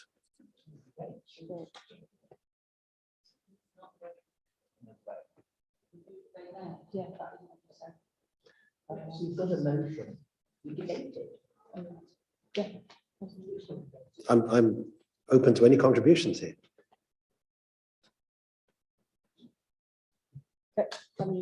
I'm just going to come in. The chair of the meeting will usually bring the planning committee to a vote promptly on the officer recommendation in the first instance, where they consider there has been sufficient debate on the item. So yeah, you can debate the item.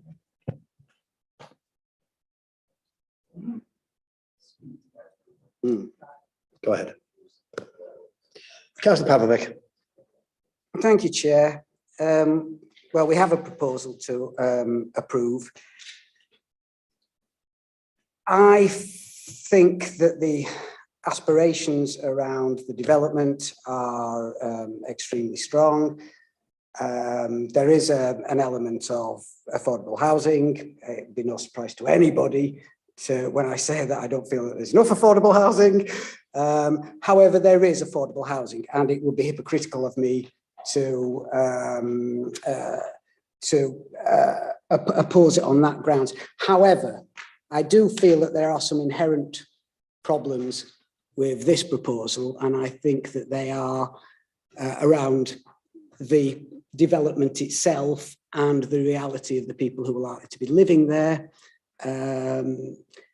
I find it difficult, and although I did ask the clarification question, which Michael answered, that there won't be any essential car apartheid within the social housing element.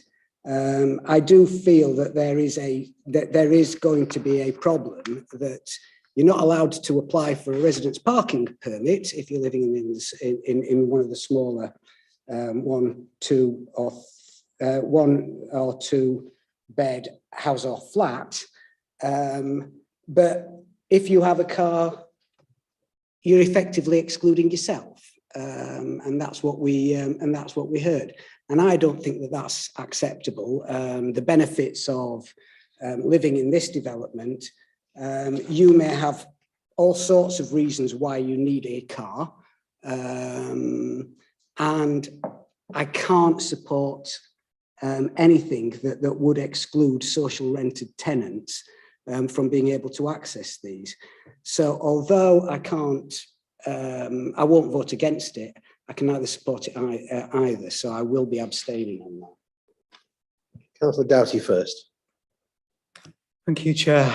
Well, there's a lot to like with the scheme, not least the environmental aspects of, or some of the environmental aspects of the housing, and I appreciate proximity to the city centre would hopefully mean that there'd be less reliance on the car. But I'm afraid I take the view of the earlier speaker in terms of ideology, but I'll be a bit kinder and I'll say I think at best it's naive and unrealistic to assume that the majority of these residents won't want to have a car, even if they don't have one. And I think we're storing up issues here for the wider community in the neighbourhood. For that reason, I'm afraid I'm not going to be able to support the application. Councillor Eyre. Apologies in advance, Chair, 'cause I'm going to do something which I always hate on planning committee and ask a question during debate. I just to clarify on Councillor Pavlovich's very well made point, whether it's possible to add a condition that a proportion, that's why I was trying to find that section, a proportion of the res park permits are distributed across as a basis of the mix of tenure of the housing. And then I suppose weirdly after that one under the new constitution, whether that would then mean we would have to vote for refusal and then an amended one and well, we can do that if we need to do that.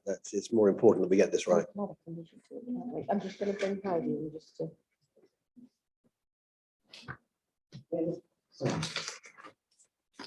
I think you could have that condition on, but you've got a motion on the table now because it's been moved and seconded. So that's got to fall before you can put. So you have to vote on the motion first. Okay. Okay, understood. Councillor Willison.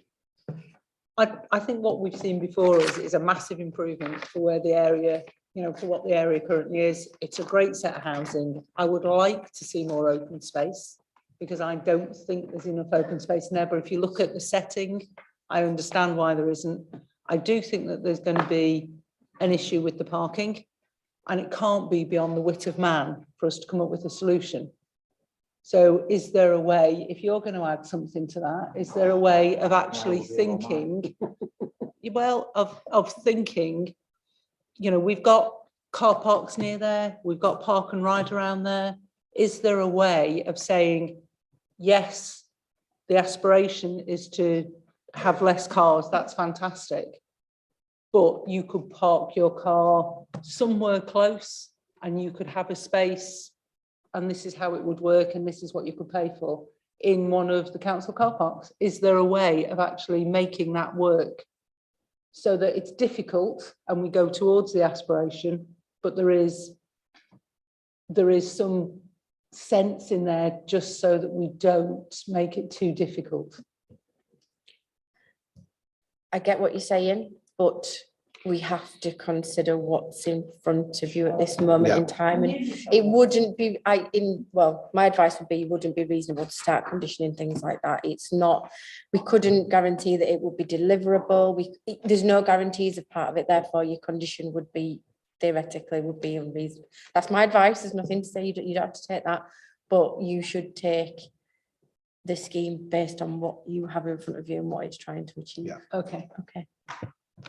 Any other contributions, Michael, Councillor Pavlovic? Can I just clarify Heidi's point that if we went down Councillor Eyre's proposal of a condition that would allow all tenants of mixed tenure properties to be able to apply for one of the residence parking permits, that would be a reasonable condition. That would be a reasonable condition. Go on. I think I was just going to, if you look at the reading of condition 24, it's not specific in what it actually asks for. So these types of things could fit within the realms of the condition that's put forward at the moment. Take Becky's point about the deliverability of some of the suggestions. I don't know whether it could go with an informative that might include some of the lists of the types of things you'd like to see. For me, it would have to be a hard and fast. I'm not having an informative that then doesn't actually apply. So you could amend condition 24 if you want. If you read twist. Yeah, but can you amend it without voting it down and then propose I don't see why not. No, I think we have to vote it down, apparently. In the urges of expediency, can I just look around the room and say, are we happy to take a vote to refuse and then bring forward an amended one straight away, which I'm happy to propose? Then we can just get this out of the way. I have a sense that the meeting would welcome that. Tell me if I'm wrong. Okay, then can we put the motion as it stands to the vote, please? Say which one we're voting for. Approving as it stands. Approving as it stands, yes. Can I ask members to indicate if they're voting for that? Please indicate if you're voting against that. I think that's everybody. Thank you. So, Councillor Ed. Can I propose an amendment? I still abstain. Could I propose an amended approval with some wording to be written by Becky to condition 24? And what are we thinking, Matt? See, I was thinking, Michael, that you do it on a proportionality basis, on a percentage of the residence permits. I don't care what basis it, whether it's proportional or not. I just don't want to see social housing tenants excluded. I'm smart. So it's 51/85 versus 17/85 and 17/85. If it was split that way, would you be happy as that? You could just write proportionally rather than doing it that way. That's similar to how we'd have it in a legal agreement if we had a scheme that sounds helpful. It would ask for it to be evened out that way, so we can work with that. Okay, do you want to make that as a proposed amendment? Although we don't currently have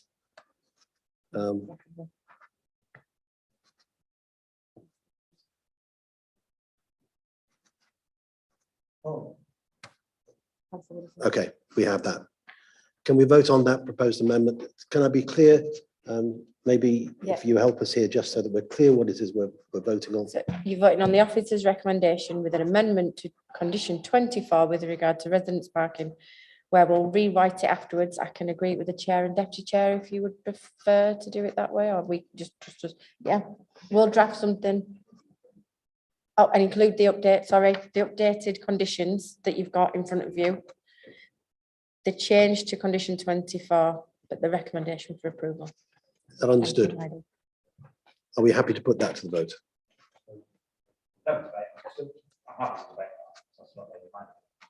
Okay. Then let's proceed. If there are any further contributions to the debate, Councillor Kilbane. Thank you, Chair. I'm going to be voting against this proposal on the basis that there's nowhere near enough social housing in it. Within 10 years' time of it being built and occupied, I would imagine that all of the properties here will be privately owned, and Councillor Ayres' amendment will be irrelevant because the tenure will all be the same. I do have to say, though, there are large elements of this plan that I fully support. And if you're going to build a low-car neighbourhood, you have to build a low-car neighbourhood, and that means doing the things that are included in this plan. And I find it a bit disturbing that that's what we're arguing about, rather than the social impact in general of what this development is going to do in the area. So there's lots of it that I support, but I think, as is well known, is my position. This is council land. We need to be getting more social housing on it.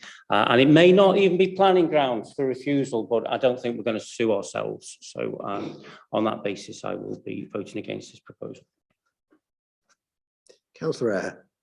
I'm not sure I really understood that argument. If you built 100%, the same principle would be that it could in 10 years' time be flipped. I mean, the problem lies with Councillor Doughty and his party in terms of wanting to change the regulations for right to buy even further to extend to social housing. So there will be a point.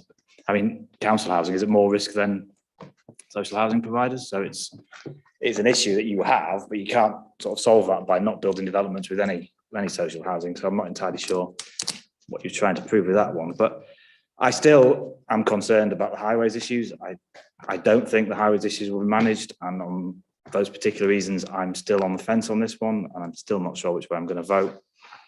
But as has been said, 90% of the scheme is fantastic. I agree with a lot of the proposals to reduce car, but the evidence isn't there at the moment. And what would be useful would be EV charging in the area. If there isn't an ability to provide EV charging on site, then perhaps a site nearby would be useful for people to use to EV charge. I can't think of anywhere off the top of my head nearby that would be suitable for substantial amounts of 200 or so EV charging points within a sort of a 3/4 mile radius. But for those reasons, I think at the moment I'm still somewhat on the fence.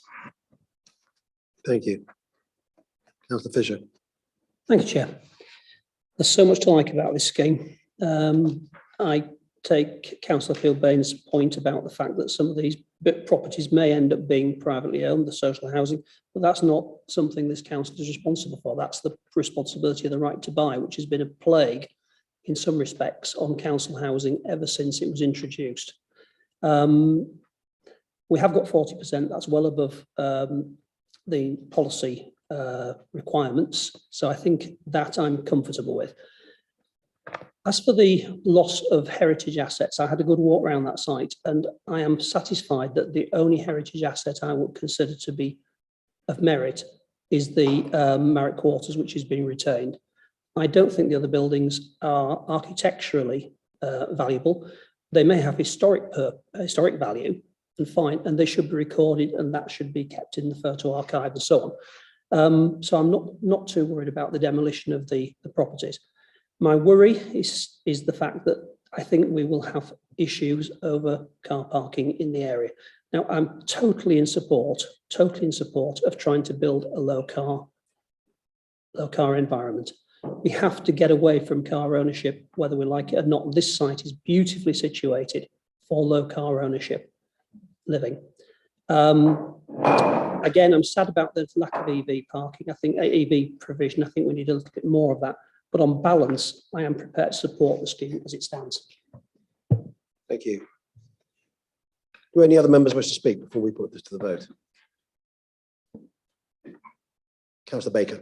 Thanks, Chair. Just quickly, I'm no expert, but on the EV charging, I mean, the rest of the country, the policies and the incentives and the prices of the technology globally, you know, it's going to have to catch up. I think we could hopefully look to imagine that, yes, there's difficulty providing more on this particular scheme now, but in the wider area, we'll just have to hope that market forces of everybody wanting, well, you know, a lot of people wanting EV cars and the technology coming down in price is going to be something that is on our horizon and in the future. So I'm not too worried about the EV charging, I don't think, at this point. I think, like Councillor Kilbane said, we've spent far too much time debating whether it's okay to have a low car development or not. I think that's a no-brainer. And there's still 33, there's still 1/3 of car spaces to the amount of properties, which I think is reasonable.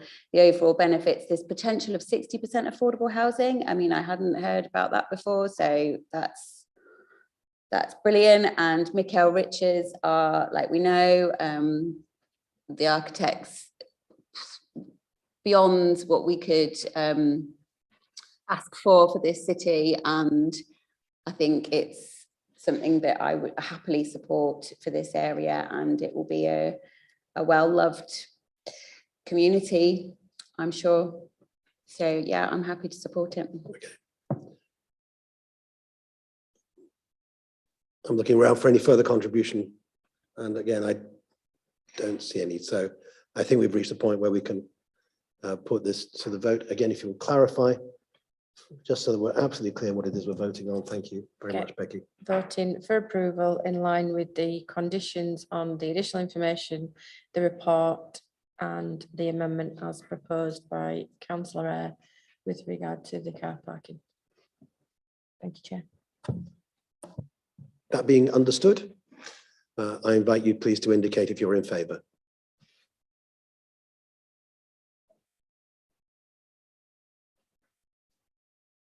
Thank you. And against? And abstentions? I'm sure that was carried, but if you could give me the numbers. Yep. So that was 6 in favour, 2 against and 2 abstentions. That is approved. Thank you. Thank you, members.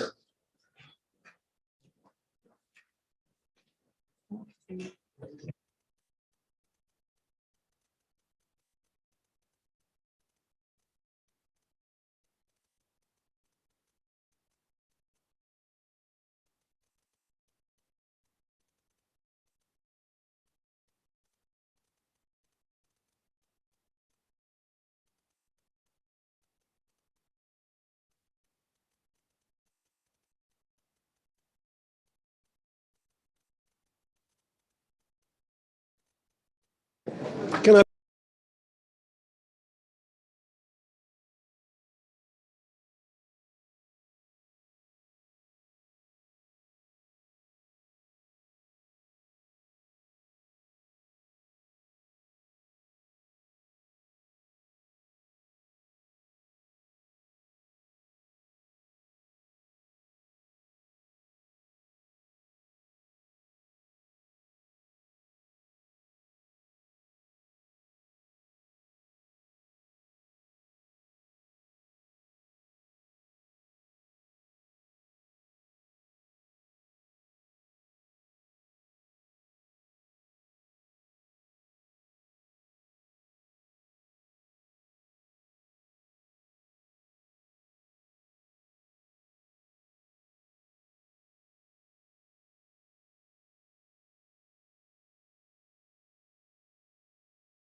Again, having taken a very short comfort break between those items, we resume and continue this meeting of the City of York Planning Committee. We come to the second of the items we have to consider this evening, further application. This begins on page 73 of your papers, and I'm referring to Clifton Park Treatment Centre. Can we please have an update and an introduction to this? Thank you. Hello, it's Alison Stockdale, Development Management Officer. So you've got a short update on the papers in front of you. We've just had some comments today from the flood risk management team. There's been ongoing discussions about the drainage scheme, particularly for the new parking area, which is obviously on greenfield land. We have got to a position where we found a plan. We've got a scheme that was acceptable in principle. And he's recommended a condition which takes you then over the page. So there's an additional condition, condition 11, which covers the drainage there. And then a couple of amendments to conditions. So condition 2, the plans condition, the drainage layout plan that we've just agreed is in there. Also updated the biodiversity enhancement plan, because we received a revised one of those just the last few days. And finally, a revision to condition 4, which is slightly more complicated to explain. So condition 4 was a pre-commencement condition for details of construction traffic management. Works have started to take place on site, which I think we were aware when we were at the site visit. So pre-commencement condition, the trigger point would no longer work. The condition would be a nullity. And I'm looking at the requirements of the condition. It seemed more pertinent to change that condition to condition 4, which just controls the hours of construction on site, and other issues around traffic management could be covered under the Highways Act. So that's my suggestion with the update. Thank you. I'll go to presentation. I'll try to do it this way, see if this works. There we are. So the slide that you've got on at the moment is the access into the new car park. You can see the existing hospital buildings and where the new car park access will go. This is the rear boundary of the application site, leading to the photo for the siting of the new building. As Alison just said, we did the visit the other day. It is actually in situ now and in the process of being constructed. We then have, this is the siting for the new car park as part of the proposals. I'll show you that more on the plan in a minute. Siting for the new store on this photograph. So this is the proposed site plan that you can see here. So the green here is the new operating theatre, the vehicular access in to this new car parking that you've just seen on the plans that goes here with a new store over here. Too many buttons. So the elevations, as you can see here, here, and just there. Oh, that's it, sorry. I'll go back to that. That's it. Thank you, Chair. Thank you. I'm registered to speak, but I think really to be available for questions rather than to speak for 3 minutes. Steve Daniels and Andy Holt on behalf of the applicant. Would you like to just take the table there and make yourselves available in that way to pick up any questions members might have? Councillor Fisher. Thank you, Chair. This new facility is built on an existing car park. How many car parking spaces have been displaced by that new facility, please? Basically about... Can you just press the button there with the Wi-Fi signal, as it were? Okay. Yeah, it's actually on the screen. I can't read it from here. The actual numbers. We have a gain, I believe, of 36 spaces. Sorry, you gained 36 spaces. Yes, So there's 36 spaces on this new car park in excess of what is there on the Yes. current facility. Could you explain why 36 extra car parking spaces are needed, please? that was basically deemed on the throughput for the new theatre, okay, staff parking, okay. Obviously, the existing staff parking is problematic. Right. Okay, there is a lack of car parking spaces with the amount of patients, both on the private and public side. Thank you. Councillor, Hopefully you'll be able to answer these. I'm not sure what your background is. So it's first question was who's funding this particular development? It's a joint, Andy Holt, I'm FULM Limited, I'm the contractor administrator, so I'm representing Ramsey. It's a joint development between Ramsey Healthcare, UK Operations Limited and NHS York Foundation Trust. Okay. And then my second question around that is who will be providing the services from this particular building? Because I note from the letter from the Chief Executive of the Hospital Trust that it will be solely York Hospital Trust that delivers services from this building. That's correct. It's NHS Trust that will be running it. So the private aspect of that building will not be. Well, basically, the land that it's on is owned, is the landlord, Ramsey's landlord is York NHS Trust, okay? But it's a private hospital that provides that commission, that does some work for the NHS. Okay, so if NHS provision on the site. Ramsey Healthcare were approached by NHS York to support them in providing additional facilities for orthopaedic surgery. Ramsey agreed to do that, and this development is as a result of that agreement with NHS York, but the facility that is there will be used for and by NHS York. Maintained, there will be a maintenance element, which will be Ramsey Healthcare. So Ramsey Healthcare will maintain the facility, but it will be operated by NHS York. I believe so. I can't be absolutely accurate on that, but I believe that to be the case.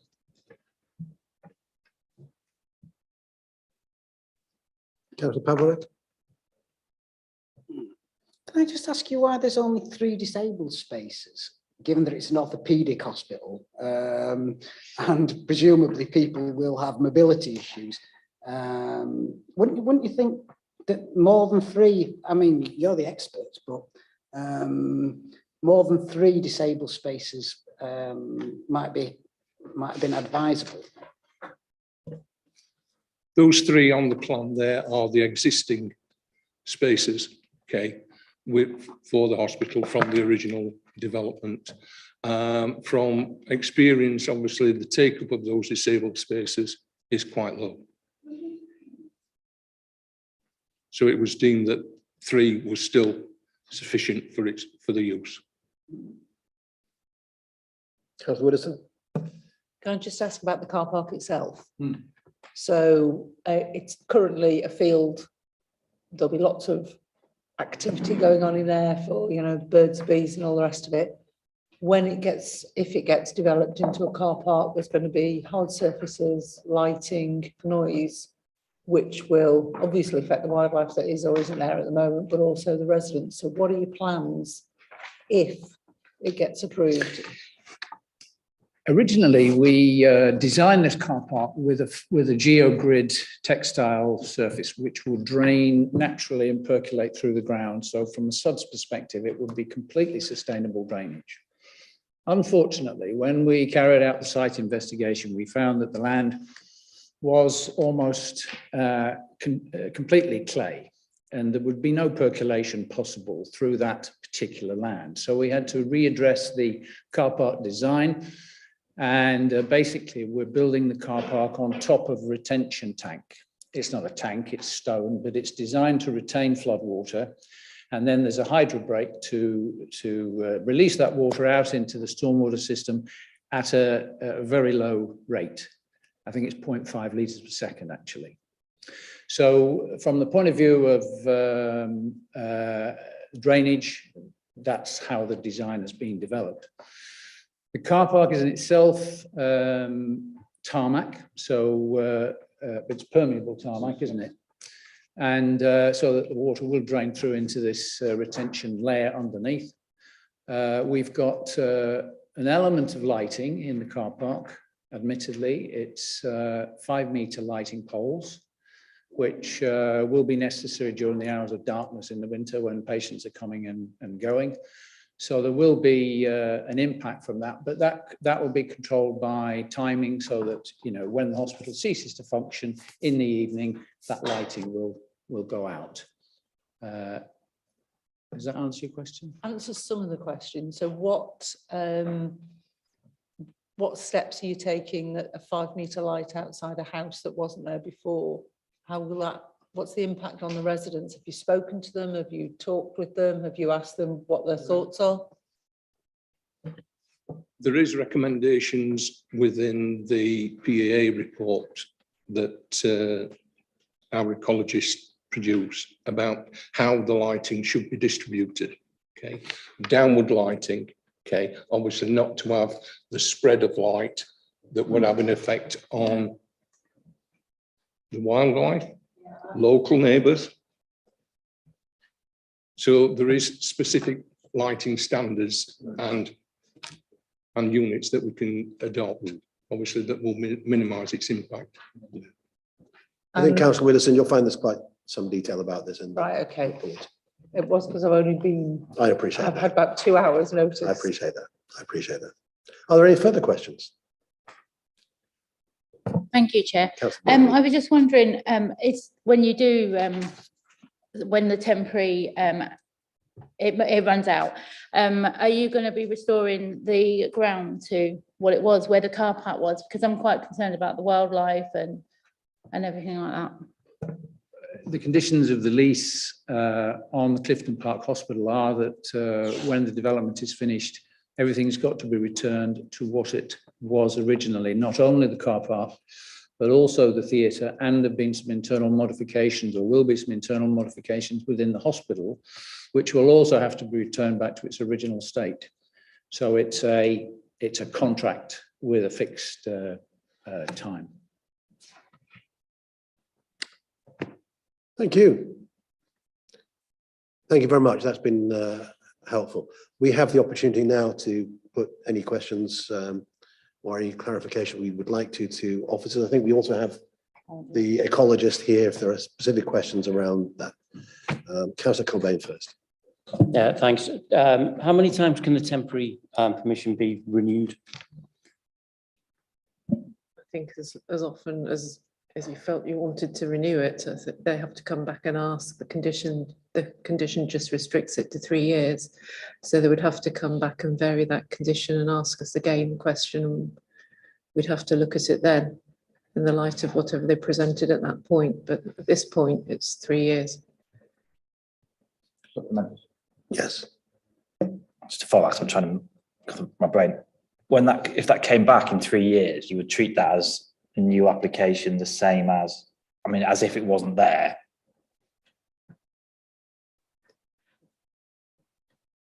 Well, it would come the same way, that it would be greenbelt land. It would be an application to put something onto greenbelt land and would have to demonstrate very special circumstances the same. It wouldn't be a case of, well, it's already been developed now. Yeah. So, sorry, yes, Thank you. what you said is right. Sorry, I didn't. There were a number of other hands. Councillor Pavlovic. Can I ask why protection of hedgehogs and the wildlife, but particularly hedgehogs, is only down as an informative, and the applicant is advised to consider using permeable fencing or leaving occasional gaps. Given that the hedgehogs are protected, why is that not a condition? Why is it only an informative? I'm sure there's a technical reason for it. Do we want to put this to the ecologist? I'm going to say perhaps you want to ask Ellie, because it was what she suggested. Would you like to join us at the table and introduce yourself? Because I'd rather it was a condition. Hi, Eleanor Salfleet. I'm the Countryside and Ecology Officer. Hedgehogs. And other things. They're not actually included in the Wildlife and Countryside Act. They're a priority species under the NERC Act. So we like to acknowledge that hedgehogs will be using the habitat through the informative. However, if you go back to the biodiversity enhancement plan, there is actually a provision for increased habitat within the enhancements post construction. So they have been considered on more than one occasion. Right, so given that it's an informative and you're only advising them to leave these gaps in the fencing, yes, could we, I mean, would you dissuade us from proposing a condition that there are gaps in the fencing? 2 seconds. Go on. Let Alison just Please do. It is controlled in the biodiversity enhancement plan that we've conditioned. So the biodiversity enhancement plan says that they're going to leave gaps in their fencing for hedgehogs. So it is mitigation. Yes. Thank you for that reassurance. I haven't noted any other hands that I've not responded to. Yes, back to Councillor Eyre. It's not about hedgehogs. So, Okay. Though I do love it when I learn new things at planning committee. That's yeah.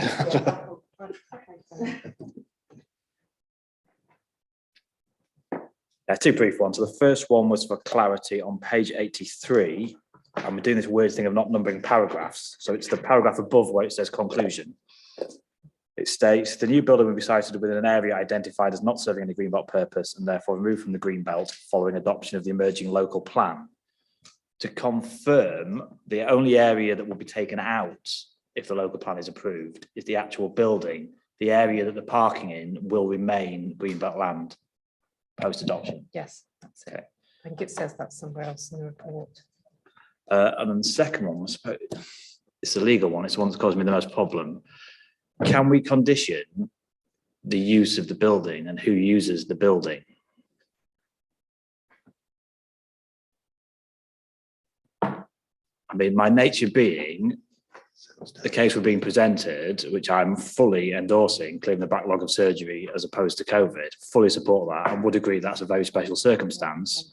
As much as I would like fat reduction surgery myself to lose weight without exercising, I would not class that, for example, as very special circumstances. And I wouldn't want to be approving something that was used 30–40% of the time for the reason that we think it is, and 60–70% of the time as a private enterprise.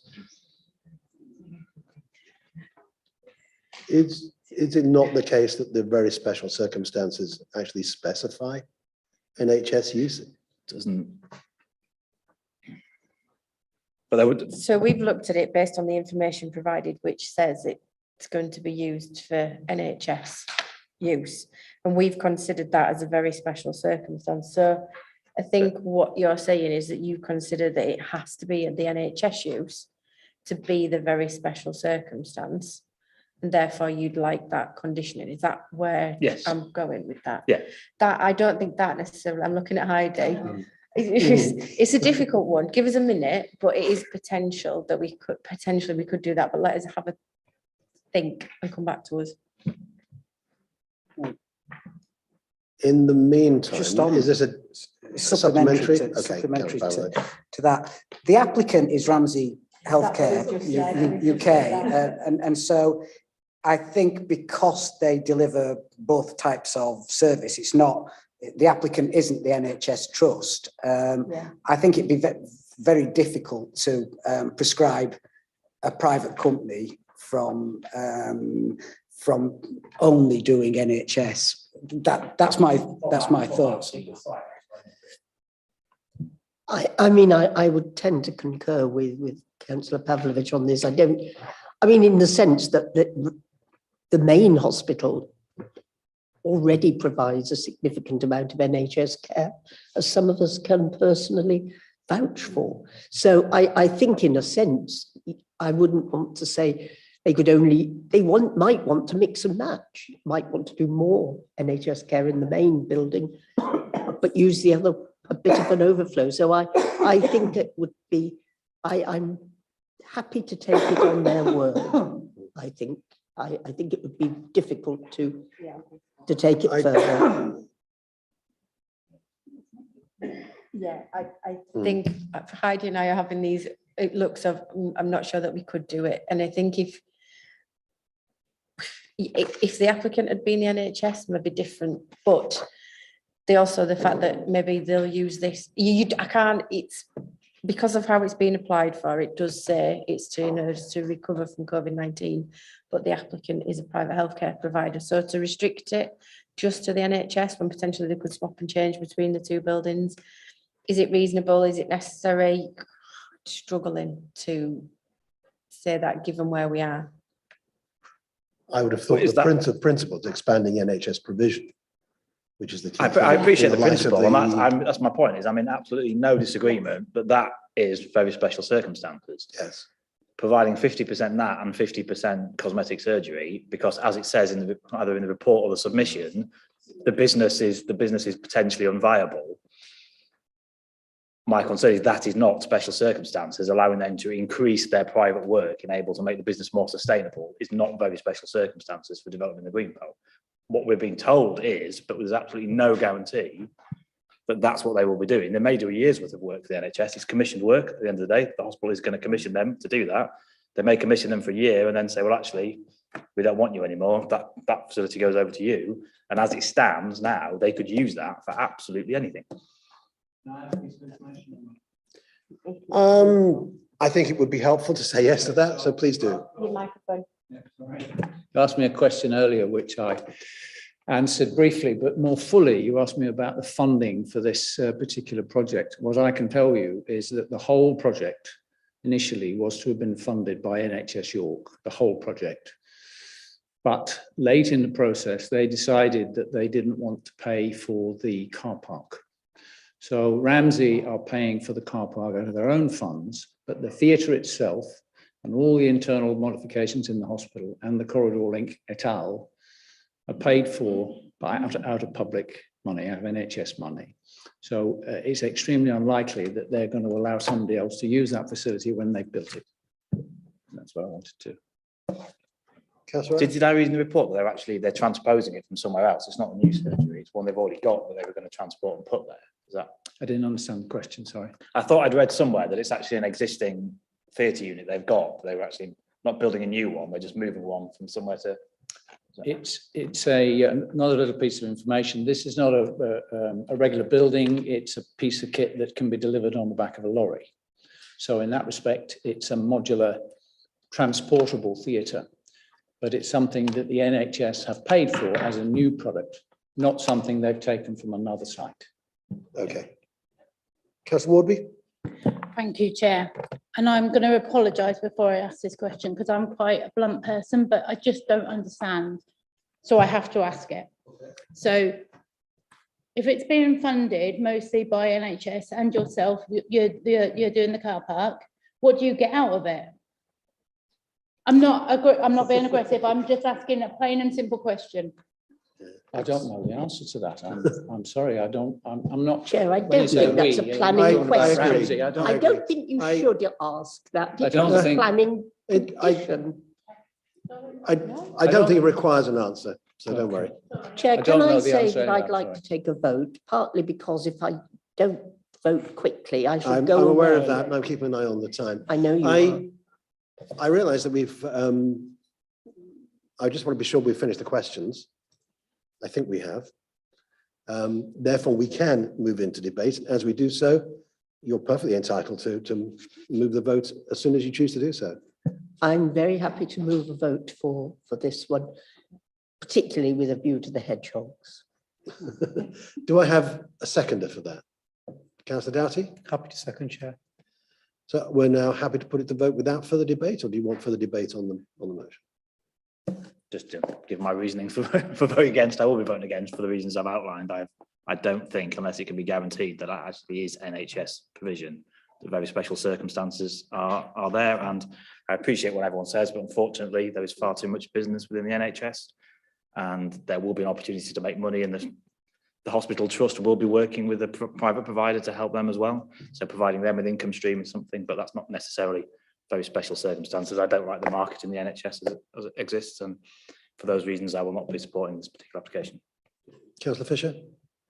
Thank you, Chair. I shall be abstaining on this. Whilst I fully recognise the need for the extra theatre capacity, I'm not convinced the increased size of the car park and its relocation to the green belt is a very special circumstance. And on that basis, I shall abstain on it. Councillor Pavlik. Well, I'll be supporting it. I hear what you're saying, and nobody wants the privatisation or commoditisation of health. However, I don't see that as being an issue here. I genuinely feel that this will be, if not exclusively, predominantly an NHS facility, and one that's much needed, given the backlog in surgery. So I'm going to be supporting this all day long, frankly. Councillor Conway. Yeah, I'll support it. And when they come back to us in 3 years' time to ask for another temporary planning permission, which no doubt they will, I think at that point we can ask them how many NHS operations, how many private operations one's taken on site. And then I think we can put this to the vote. Just to be absolutely clear, if you'll just remind us what we're now about to vote on. So you're voting on the conditions in the update and the conditions in the report with the recommendation for approval. All those in favour?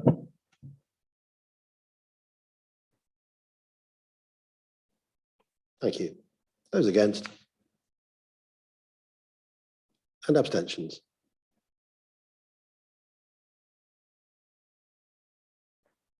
I'm sure that's carried. I did. I put my hand up. I joined you in voting for it. So I think that was the 5 of us and 2 against, 2 abstentions. That is carried. Thank you very much. We do have other items on the agenda, but I'm sure we'll only be a few minutes longer. We need to note the update we have on appeals and so forth. This was considered in the Planning Committee B only yesterday, and some points were drawn out from that. But unless members want to make any particular comments, I'm happy that we note it. Councillor Eyre. Sorry, I did have a question. It was on the rendering. I was interested. Something that interested me far too much, because I believe our current policy is that we refuse rendering pretty much flatly. But the view of the planning inspector was that rendering where it is in appearance of the same colour is absolutely fine. And I wondered whether that is a problem with the way we apply policy. Which one? Oh, God. I read it this morning. Well, it's allowed, so it's got to be one of those. Page 105, Eastfield Crescent elevation. Rendering of Eastfield Crescent elevation. Which we'll go through. The inspector basically said, because some people have brick rendering and then they render it white. So his point seemed to be, if it's brick and you render it a brick colour, then that's fine. But I don't think that sits with our policy, so I just wondered if it's something we need to review in terms of the policy we have. We could, but I don't think so. I think it's on this case basis. I think ideally you'd always want to see the brick rather than the render. In this case, the inspector has said he's okay with a brick coloured render. How often we get brick coloured render? I couldn't answer that question for you. We don't normally get brick coloured render. It's not something that it's not to a degree that makes me think we need to start reviewing our policy.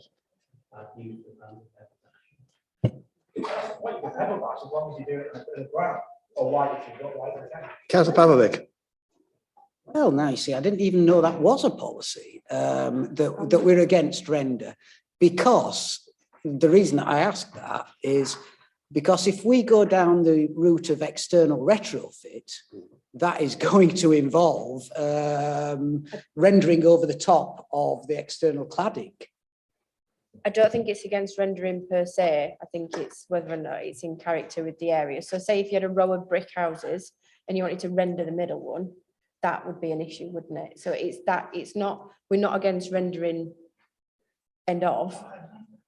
Yeah, but Becky, it's within context what my worry is that if we're going down the external cladding retrofitting of predominantly council areas, council house and now mixed tenure, properties, you may get exactly that. Render, no render, render, no render. I think we're going to fall foul of the council's policy if that's what we're doing. I suggest that we continue this conversation at another point.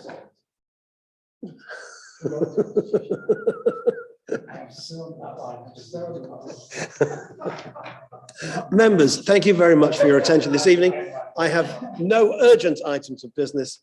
The meeting is closed and it's 10 minutes past 7.